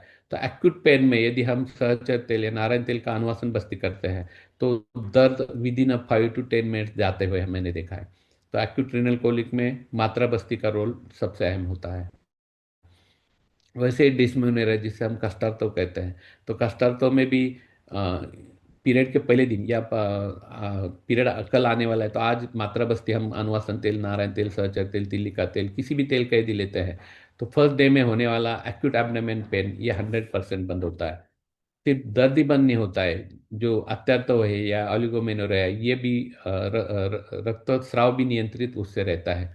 और जो एक फोबिया उस लड़की में आता है डिस्मेनोरिया का, या 2-3 साइकिल के बाद में अपने आप चला जाता है। न्यूरोपैथिक पेन, मज्जा तंतु से रिलेटेड पेन्स, तो ये पेन्स जो होते हैं ये मज्जा तंतु से रिलेटेड होता है। हमने देखा है कि आयुर्वेद ये काफी पुरातन शास्त्र है, और इस पुरातन शास्त्र में आजकल के इस आधुनिक सफलता के कसौटी पर सफल सिद्ध हुए शास्त्र ने इस मज्जा न्यूरोलॉजिक पेन्स के जो भी दर्द है इसका इलाज बताया हुआ है। पोस्ट हार्पेटिक न्यूरालजिया है या ट्राइजेमिनल न्यूरालजिया है, डायबिटिक न्यूरोपैथी है या कार्पेल टनल सिंड्रोम है, केन बॉक्स सिंड्रोम है, एबेन है, इनमें जो जो न्यूरोलॉजिक पेन्स है ये इसका सॉल्यूशन सिर्फ और सिर्फ आयुर्वेद में है। नीरो बस्ती है, अनुवासन बस्ती है, मांसरस बस्ती है, या कट्टी बस्ती है, जानु बस्ती है, वंशन बस्ती है, वेदन कर्म है, अग्नि कर्म है, रक्त मोक्षण है, ऐसे अलग अलग कर्म यदि हम करते हैं अवस्था के अनुसार तो ये न्यूरोपैथिक पेन तुरंत जाते हुए दिखाई देते हैं। जैसे कि अभी एक ट्राइजेमिनल न्यूरालजिया, कई व्याधियाँ ऐसी होती है कि किसी सेलिब्रिटी को होने के बाद में वो व्याधि फेमस हो जाती है। आपको याद होगा कुछ साल पहले टेनिस एल्बो सचिन तेंदुलकर को हुआ था, तो ये टेनिस एल्बो सचिन तेंदुलकर के नाम से फेमस है। उस समय सचिन तेंदुलकर टेनिस एल्बो के लिए 6 महीने घर पे था, जबकि हम वैद्य लोग टेनिस एल्बो को मामूली तरीके से ट्रीट करते हैं, अग्नि कर्म करो या प्रच्छन्न कर्म करो या रक्तमोक्षण करो, तो बिना फीस लिए हुए हम पेशेंट को छोड़ देते हैं, उससे सिर्फ अग्नि कर्म के ठीक लगा जाओ घर, पैसे भी नहीं लेते कभी। तो उस समय टेनिस एल्बो के लिए 6 महीने सचिन तेंदुलकर घर पे था, तो कितना नुकसान उसका उस समय हुआ होगा। तो आजकल ट्राइजेमिनल एनाल्जिया एक काफ़ी ट्रेंडिंग डिसीज है, क्योंकि हमारे बॉलीवुड के सलमान खान को ट्राइजेमिनल न्यूरालजिया है, और उसके कारण वो बेचारे एवरी 6 मंथ लंदन जाते हैं और नर्व ब्लॉक करके आते हैं। लेकिन आयुर्वेद में सिर्फ एक रक्त मोक्षण के किसी का ट्राइजेमिनल न्यूरालजिया जा सकता है, ये भी मैंने मेरे प्रैक्टिस में देखा है।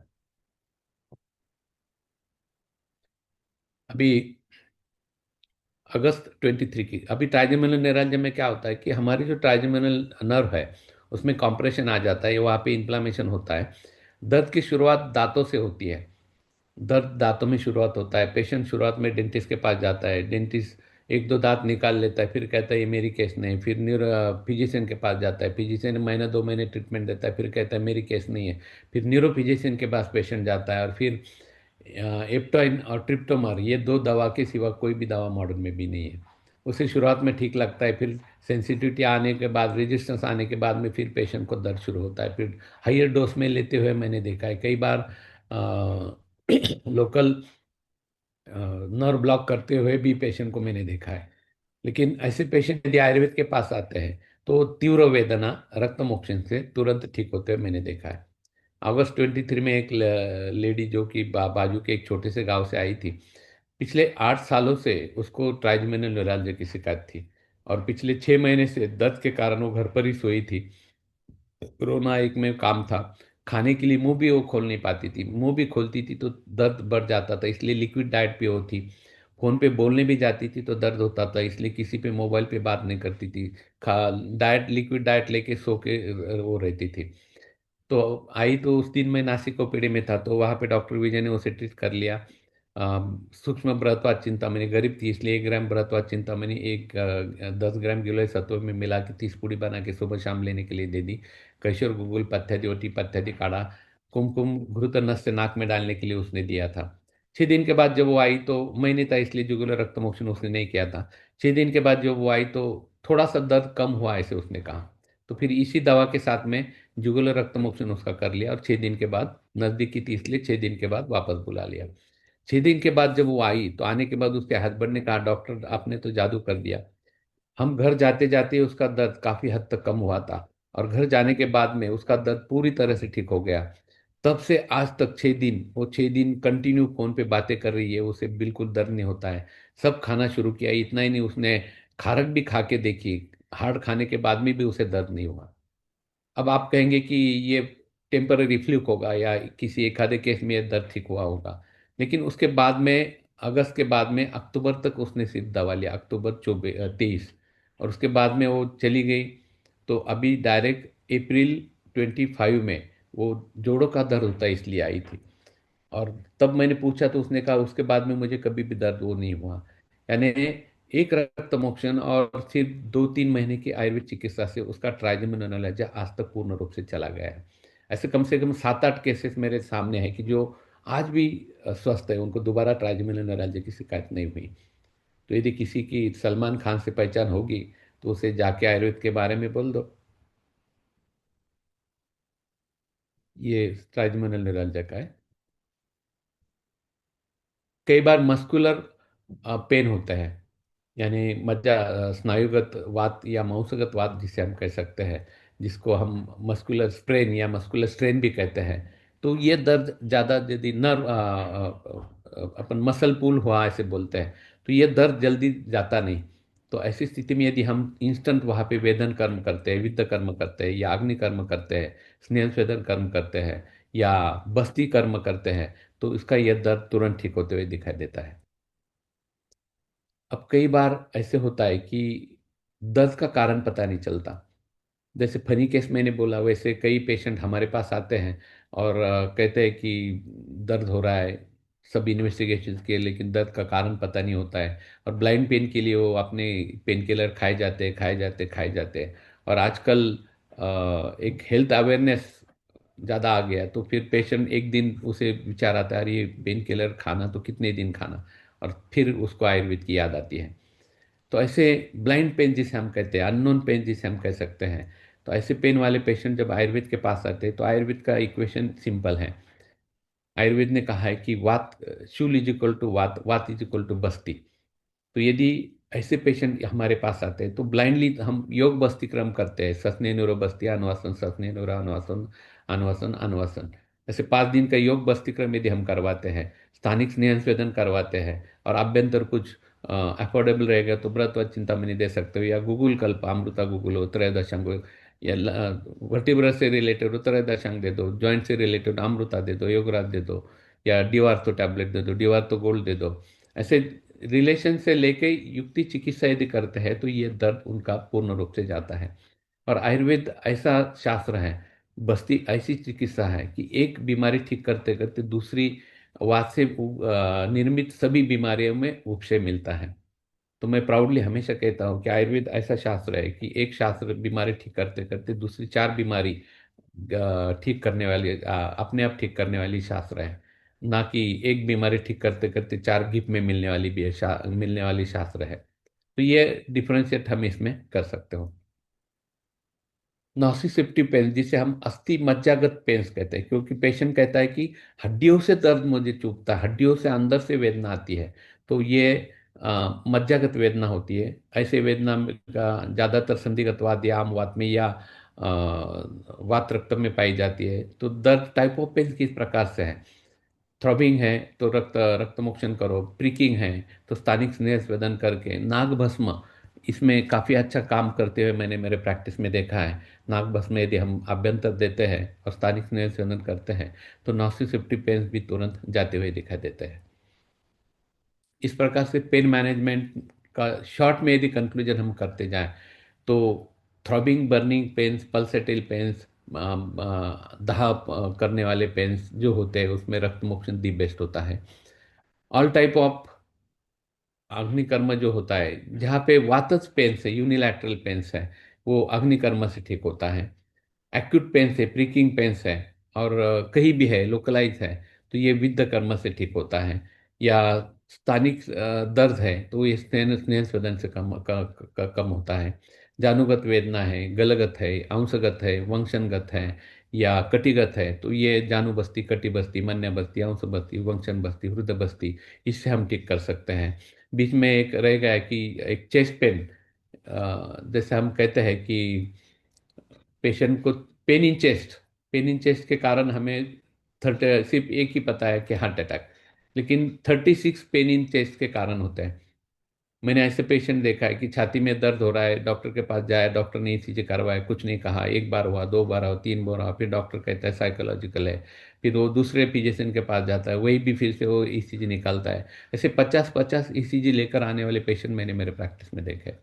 बीच में हमारे एक चार्टर अकाउंटेंट कोपरगांव के आए थे, जबकि उनकी 6 महीने पहले ही एंजियोप्लास्टी हुई थी, और वो वापस उनका वही कंप्लेंट कि मुझे चेस्ट में दर्द होता है, और टिपिकल अंजनल पेन का पिक्चर उनका था।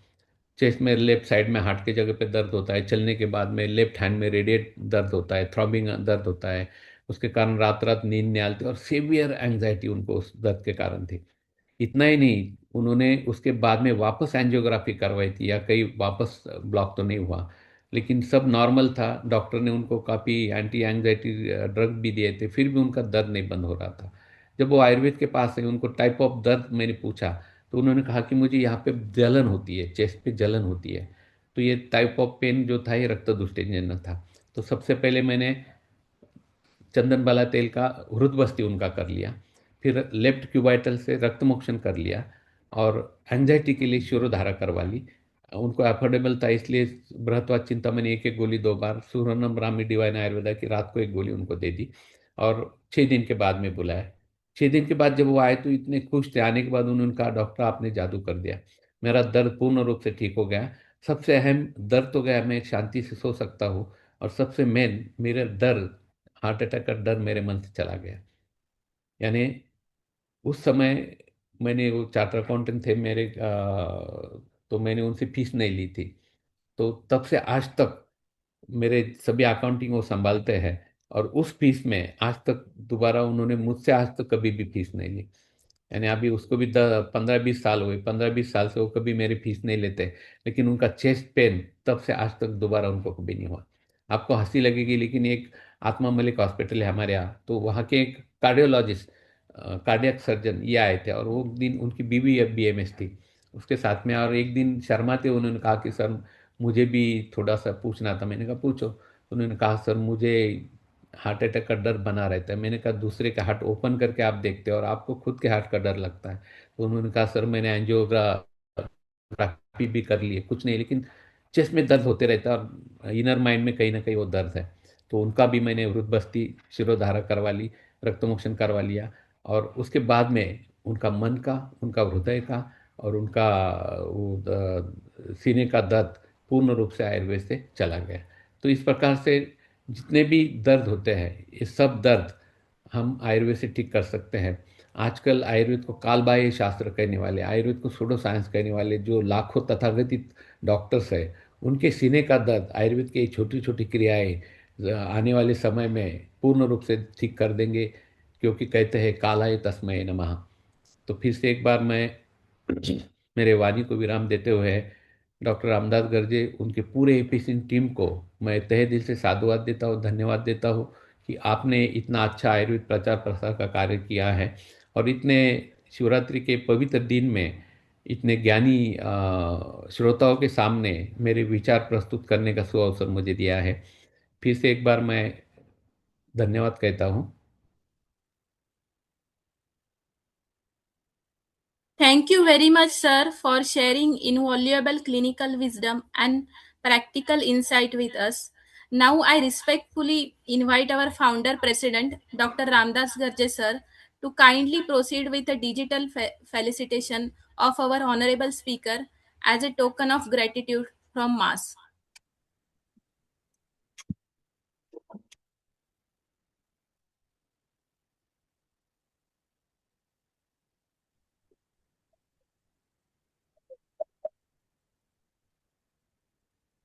संपलं वाटते. Hello, 9 वाजता लेक्चर होतं सरांचं. hello, Dr. Garje, sir.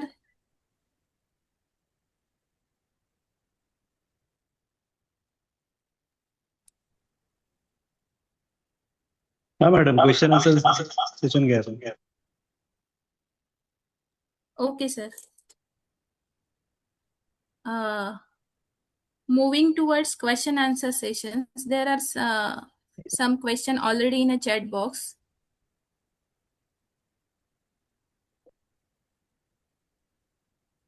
First Good day. question is,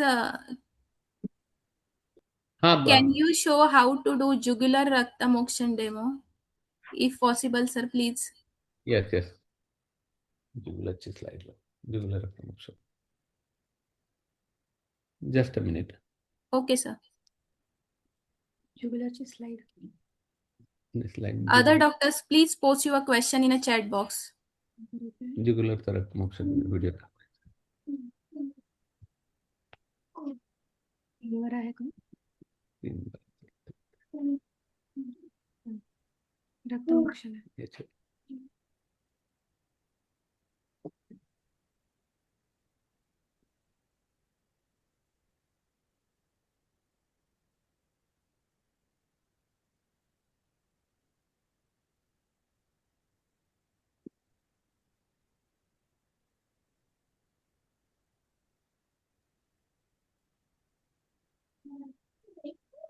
अच्छा लग रहा है मुझे। ये तो खुल्ला है।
Dr. Hemlata, please mute yourself.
Hello.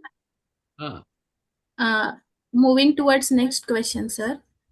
अगर फीवर रहे तभी भी हार्पिज में रक्त मोक्षण कर सकते हैं? फीवर रहे तो हाँ. नहीं, फीवर रहेगा तो नहीं करना है, क्योंकि ऑलरेडी अग्निमांद्य रहता है। अग्निमांद्य रहेगा तो और धातु अग्निमांद्य बन सकता है। इसलिए फीवर यदि है तो नहीं करना है। एक आध दिन रुक के फीवर कम होने के बाद में कर सकते हैं। लेकिन अवस्था यदि ज़्यादा है तो ऐसे वक्त में सिर्फ एक 5 ml या प्रच्छन कम करके स्थानिक पेन कम कर सकते हो। Okay sir. Next question. When to do Siravedhan and when to go for Prashan in appendicitis? How much should be the quantity of blood? Blood 52, जितना दूषित खून आता है वो अभी कैसे पहचानना है, पित्त दुष्टिजन्य खून कैसे होता है ये सबको पता है।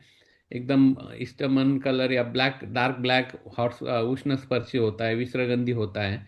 तो जब तक फ्रेश नहीं आता तब तक 50-60 ml तक निकालना है। और उसके बाद में यदि दर्द अभी भी थोड़ा सा बना है तो प्रच्छन्न कर्म करना है। प्रच्छन्न कर्म करने की भी जरूरत नहीं होती है। Okay, sir. Next question. Raktamokshan points in a harpies. RP nearest way से करना है। अभी समझो चेस्ट पे राइट साइड पे हुआ है तो राइट क्यूबाइटल से करो, लेफ्ट से हुआ तो लेफ्ट क्यूबाइटल से करो, चेहरे पे हुआ है तो जुगुलर से करो, पाव में हुआ है तो जिस साइड से नियरेस्ट वे से करना है। Okay, sir. Sir Someone sorry ma'am, sir हे जे आता तुम्ही सांगितलं, इन्स्टेड ऑफ सीरा वेद जलो का आपण त्या नियरेस्ट पोर्शनला लावू शकतो का? लावू शकतात ना। You can also apply leech application, but leech से क्या होता है कि लीच काफी कम मात्रा में सक करती है। ऑलरेडी पेशेंट को दर्द वहाँ इतना होता है और उसमें वापस लीचेस का बैंडेज करना वगैरह, वहाँ पे स्कार होने के कारण तुम बैंडेज नहीं लगा कर सकते, प्रेशर बैंडेज नहीं दे सकते वहाँ पे। इसलिए लीच एप्लीकेशन के बजाय रक्त मोक्षण बेस्ट होता है, क्वांटिटी में खून निकलता है। Thank you sir. someone wants try neuralgial slides, if possible to share. एक सेकंड तकलीफ। Madam please.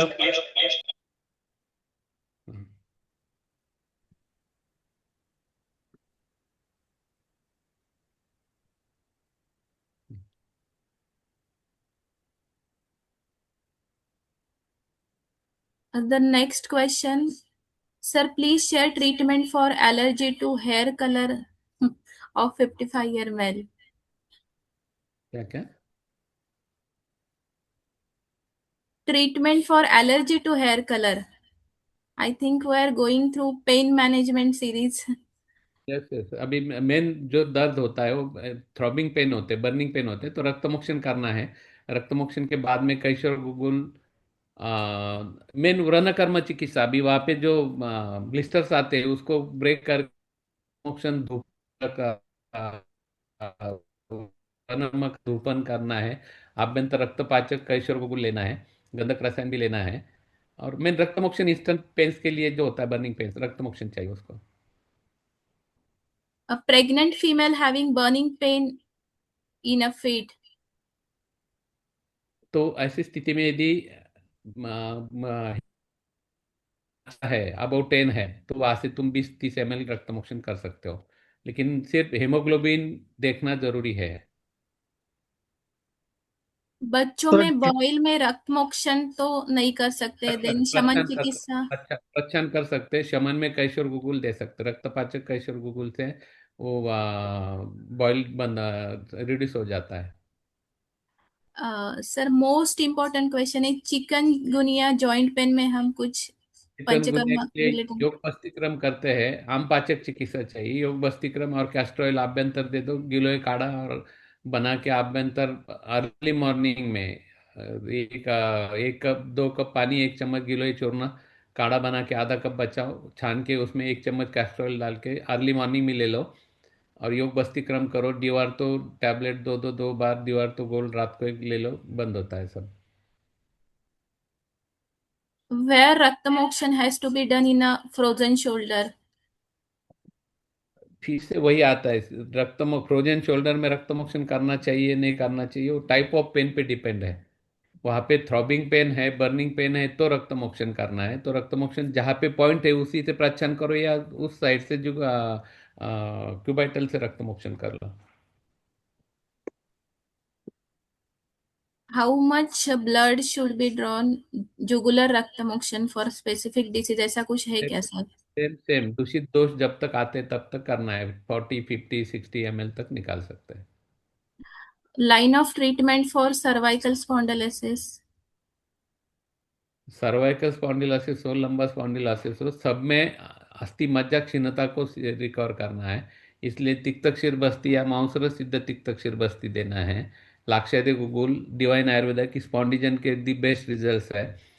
और लाक्षादी गुगुल, त्रयोदशांग, आबा गुगुल, ये स्पॉन्डिजन ये दे दो। रक्त पित्तग्न वात पित्तग्न चिकित्सा अभ्यंतर दे दो, कम होता है सब। कटी बस्ती, अपना कटी बस्ती करो, सर्वाइकल बस्ती, मन्य बस्ती करो। ओके. 40 वर्ष पुरुष रुग्ण, लक्षण उदरशूल, दक्षिण कुक्षी प्रदेश, सोबत चेस्ट पेन किंवा उरोशूल, स्टर्नम जॉइंटला बोथ साइड. उदरशूल कमी झाले की उरोशूल सुरू होते. उरोशूल कमी झाले की उदरशूल सुरू होते.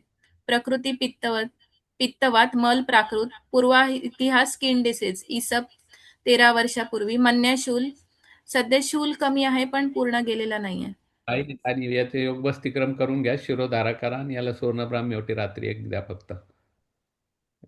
ते सगळे अँझायटीचे लक्षण आहे सगळे. अजून एक क्वेश्चन रिलेटेड सर्वायकल पेन आहे, आत्ताच आपण बोललोय. Kindly share raktamokshana site for plantar fasciitis. पादकात आता दाखवलं ना आपण, आता त्याच्यात सगळे आले. हो सर. लाईट दाखवायचे ना. Before raktamokshana blood thinner should be stop or not.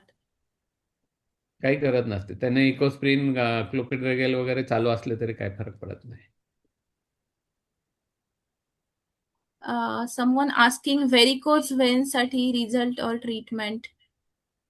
Varicose वेन्सला चांगल्या वेन मधनं, अच्छी जो वेन्स है उसी से रक्त मोक्षण करो। एंकल जॉइंट से जो इलेक्ट्रिसिटी अच्छी है ऐसे वेन से, जो वेरिकोसिटी है वहां से नहीं करना है। और अब चंदन वाला तेल downward to upward daily massage चाहिए। रात को फुट अप पोजीशन चाहिए। कैशोर गुगुल, गोक्षरादी गुगुल, ब्रूवेन कैप्सूल ये दे दो, ठीक होता है सब। AVN treatment can veins wall strength increase. क्या? AVN treatment, avascular necrosis treatment. हाँ, एवियन में भी वही बस्ती चाहिए। एवियन ट्रीटमेंट में यदि वेजिटेरियन है तो तिक्तक्षीर जेल में मज्जा तेल डाल, तो उसको तिक्तक्षीर बस्ती दे तो त्रयोदशांग, स्पॉन्डिजन, लाक्षादी गुगुल, नागार्जुन डेली करने के लिए बोलना है। विद इन मंथ मध्ये सब ठीक हो जाएगा। जलव का गुड रिजल्ट्स और सिरोवेद फॉर हार्पस और एनी अदर. मैंने बोला जलो का हरपित में मत लगाओ, उससे बैंडेजिंग में प्रॉब्लम आता है। रक्त मोक्षण करो। Okay, sir. 38 years old lady with bilateral knee joint, mild swelling with pain at the time of evening only. Otherwise, she is active whole day. By profession, she is a teacher. She is doing daily exercise and following Aharvir also. What would be the line of treatment for her? अभी evening में यदि होता है तो वहाँ तो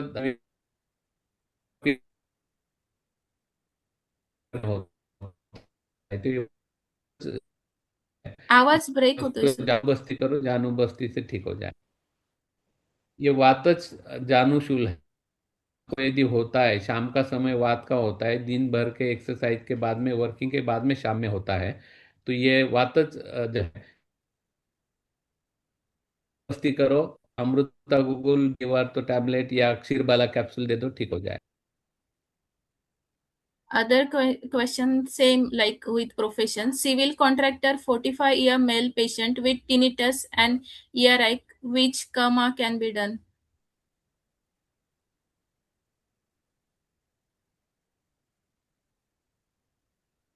Hello?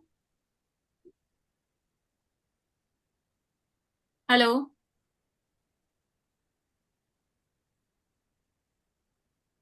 Hello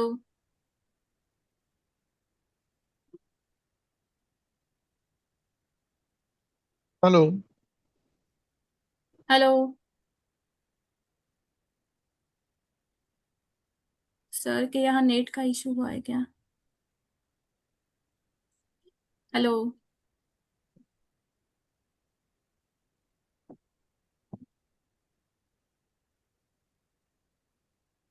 something net related issue.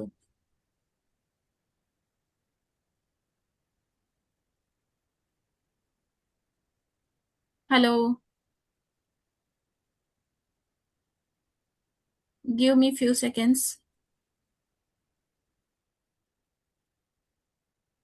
Madam session की recording मिलेगी क्या इसकी?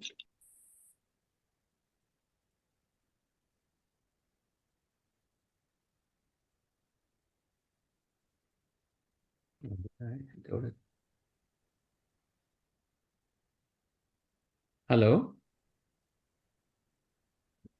हेलो हाँ सर हाँ ऑडिबल सर. आप Civil contractor 45-year males patient with tinnitus and earache. Which karma can be done? Tinnitus यदि है तो टीनिटस में टिम्पैनिक मेम्ब्रेन परफोरेटेड है क्या नहीं, वो देखो परफोरेटेड नहीं है तो फिर कर्ण पूरन बिलवादी तेल का चाहिए. कर्ण रोगहर वटी आती है, सारेवदी वटी आती है, ये चालू करो. Where prachan karma is good. प्रच्छन्न का वापस वही आता है, अवस्था चाहिए. दर्द पे दर्द, थ्रॉबिंग है, बर्निंग है तो ही प्रच्छन्न. Okay, sir. Gretapana is a necessary before Rakta mokshan. Pardon. Grotapan is necessary before Rakta नहीं नहीं mokshan. नहीं नहीं, कोई Okay. जरूरी नहीं होता है अवस्था पे. घृतपान करते बैठोगे तो 4-5 दिन पेशेंट दर्द के कारण दूसरे डॉक्टर के पास चला जाएगा. In a case of gallbladder pain, what will be acute management? Acute management ज्यादातर गॉल ब्लैडर के पेन या हाइपर एसिडिटी से होता है. पित्तंग कामदुदा मौतिकृत स्वर्ण सुचेकर पित्तंग दवा देते हो, डिवाइसिड सायरप देते हो तो तुरंत पेन बंद होता है. Okay. What will be the line of treatment for meniscus tear? Meniscus tears यदि जानू का है, ACL tear, PCL tear, meniscus, medial meniscus, lateral meniscus, तो चर तेल, मूषक सिद्ध तेल का जानू बस्ती रेगुलरली करना है. रेगुलरली 2-3 महीने करो. आभ्यंतर अस्थि श्रृंखलावटी, क्षीरबाला कैप्सूल, अमृता गुगुल ये चालू रखो. 2-3 महीने में मैंने फुटबॉल खेलते हुए भी पेशेंट को देखा है. Sir, after Basti and all treatment, patient got relief 4 to 5 months in sciatica pain, but recurrence occur again. In this case, how we can manage? तो सियाटिका पेन जो है तो डेफिनेटली कहीं ना कहीं नर्व कॉम्प्रेशन है, नर्व रूट थिकल से compression है, तो उसको परमानेंट ठीक करना है तो माउस रस सिद्ध या तिक्तक शिरबस्ती 3 महीने दे दो और वहाँ की क्षीणता, अस्थि क्षीणता को दूर करो तो सायाटिका परमानेंटली जाएगा. Someone asking about Sardi, but this is a pain management related. How much level of BP be kept for a Rakt mokshan at any place? ना ज्यादा है तो तुरंत रक्तमोक्षण करो. 20 से रक्तमोक्षण से बीपी कम होता है. डीप वेन थ्रोम्बोसिस में रक्त मोक्षण यूजफुल है क्या? थ्रॉबिंग पेन्स के लिए रक्तमोक्षण जरूरी है, लेकिन रक्तमोक्षण से ज़्यादा रिकरेंट विरेचन वहाँ पे चाहिए, क्या कि जो रक्त वाहिनी के जो दोष होते हैं उनको कैस्टर ऑयल से विरेचन लेना जरूरी होता है. कैस्टर ऑयल सूक्ष्म स्रोतोगामित्व है उसका रोल. तो पूरे सूक्ष्म स्रोतोगामित्व के दोषों को खींच के वो शरीर के बाहर निकालता है, इसलिए उसमें विरेचन चिकित्सा इंपॉर्टेंट है. और थ्रॉबिंग पेन्स है तो फिर रक्तमोक्षण. We are making open live discussion. If anyone want to question, then they can ask. Good morning, sir. Myself, Dr. Madhavi Datta. I am MD from Jamnagar, practicing since 15 years. Actually, sir, मला स्वतःची personal case पण सांगावीशी वाटते. मला herpes एकदा झाला होता, लिबियालिस during practice also. तर ones time मला थोडंसं त्याच्या ठिकाणी ॲब्सेसेस झालेले 2 वरच्या ओठाला. आणि नेक्स्ट टाइम जेव्हा तसाच एपिसोड यायला सुरू झाली, तेव्हा मी स्वतः माझी actually at that time I was just practicing, सुरुवात होती. तर मी स्वतः माझी जळू लावली. त्याच्यानंतर एकदाही तो एपिसोड नाही आणि कम्प्लिटली जेव्हा मला बर्निंग आणि थ्रोबिंग पेन होत होते, त्याच्यानंतर मला कधीही तो एपिसोड झाला नाही. ती एक केस होती. दुसरी माझे दीर होते, त्यांना ॲक्ने होत्या. इतकं सिव्हिअर पेन असायचं आणि असे खड्डे असायचे खूप, म्हणजे आत फुल ॲब्सेस असायचे चेहऱ्यावर. त्यांनाही मी 2दा सेटिंग केलेलं, जलौकाचंच होतं ॲक्चुअली. पण त्याच्यानंतरही त्यांना तो रिकरन्स नव्हता. आणि अशीच अजून एक केस होती. ॲक्चुअली सर मी आपल्या ज्या लंबर स्पॉन्डिलायटिस किंवा स्टेनोसिसच्या केसेस यांच्यामध्ये सर मोस्टली जलौकाने पण मला बऱ्यापैकी रिझल्ट्स दिसतात. ते एक शेअर करायचं होतं. आणि ह्या केसेसमध्ये सर कटी बस्ती आणि हे जे आपलं क्षीरबस्ती हे पण आहेच आहे. आणि जलौका केलं 3 दिवस शोधन पाचन करून जर जलौका केलं तर पेन रिलीफ. एक केस होती माझी, त्यांना ऑपरेटिव्ह सांगितलं होतं जानेवारीत. पण त्यांना आत्ता चेंजेस कमी झालेत MRIमध्ये पण. आणि ऑपरेटिव्ह जी केस होती हालता येत नव्हतं. आता ती पेशंट सगळं करते तिचं. पण मी त्यांना जलौका केली होती. हा, तर ते ओव्हरऑल विचारायचं आयुर्वेदाचे रिझल्ट आहेत हेच आपल्याला आहेत. सांगितलं. बस येस. ना. आणि जलौकाचं म्हणत होते सर, की म्हणजे जलौकापेक्षा जास्त सिरावे, ते तुम्ही एक्सप्लेन केलं तसं. हं. ते एक मला शेअर करायचं होतं सर आपल्याकडे.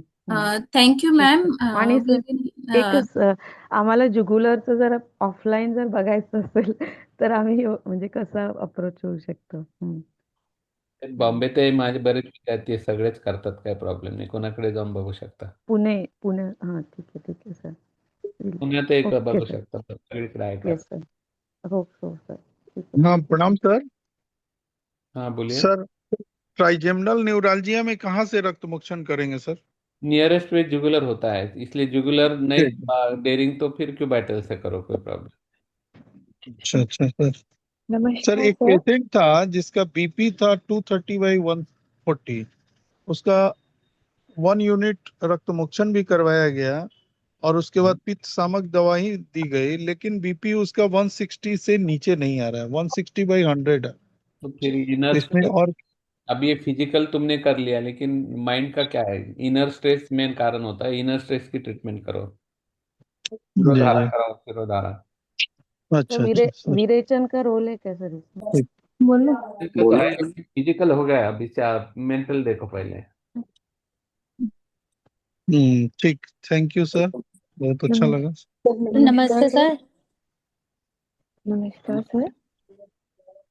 सर एक पेशेंट थे, पल्मोनरी एम्बोलिज्म थे, 28 ईयर मेल।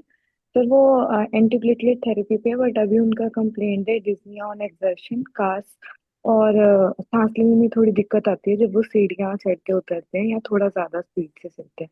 सर उसमें हम कैसे विचार कर सकते हैं आयुर्वेद के अकॉर्डिंग?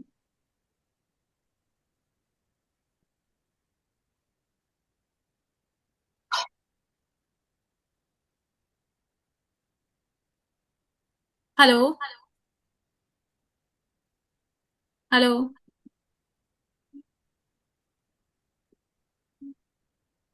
hello.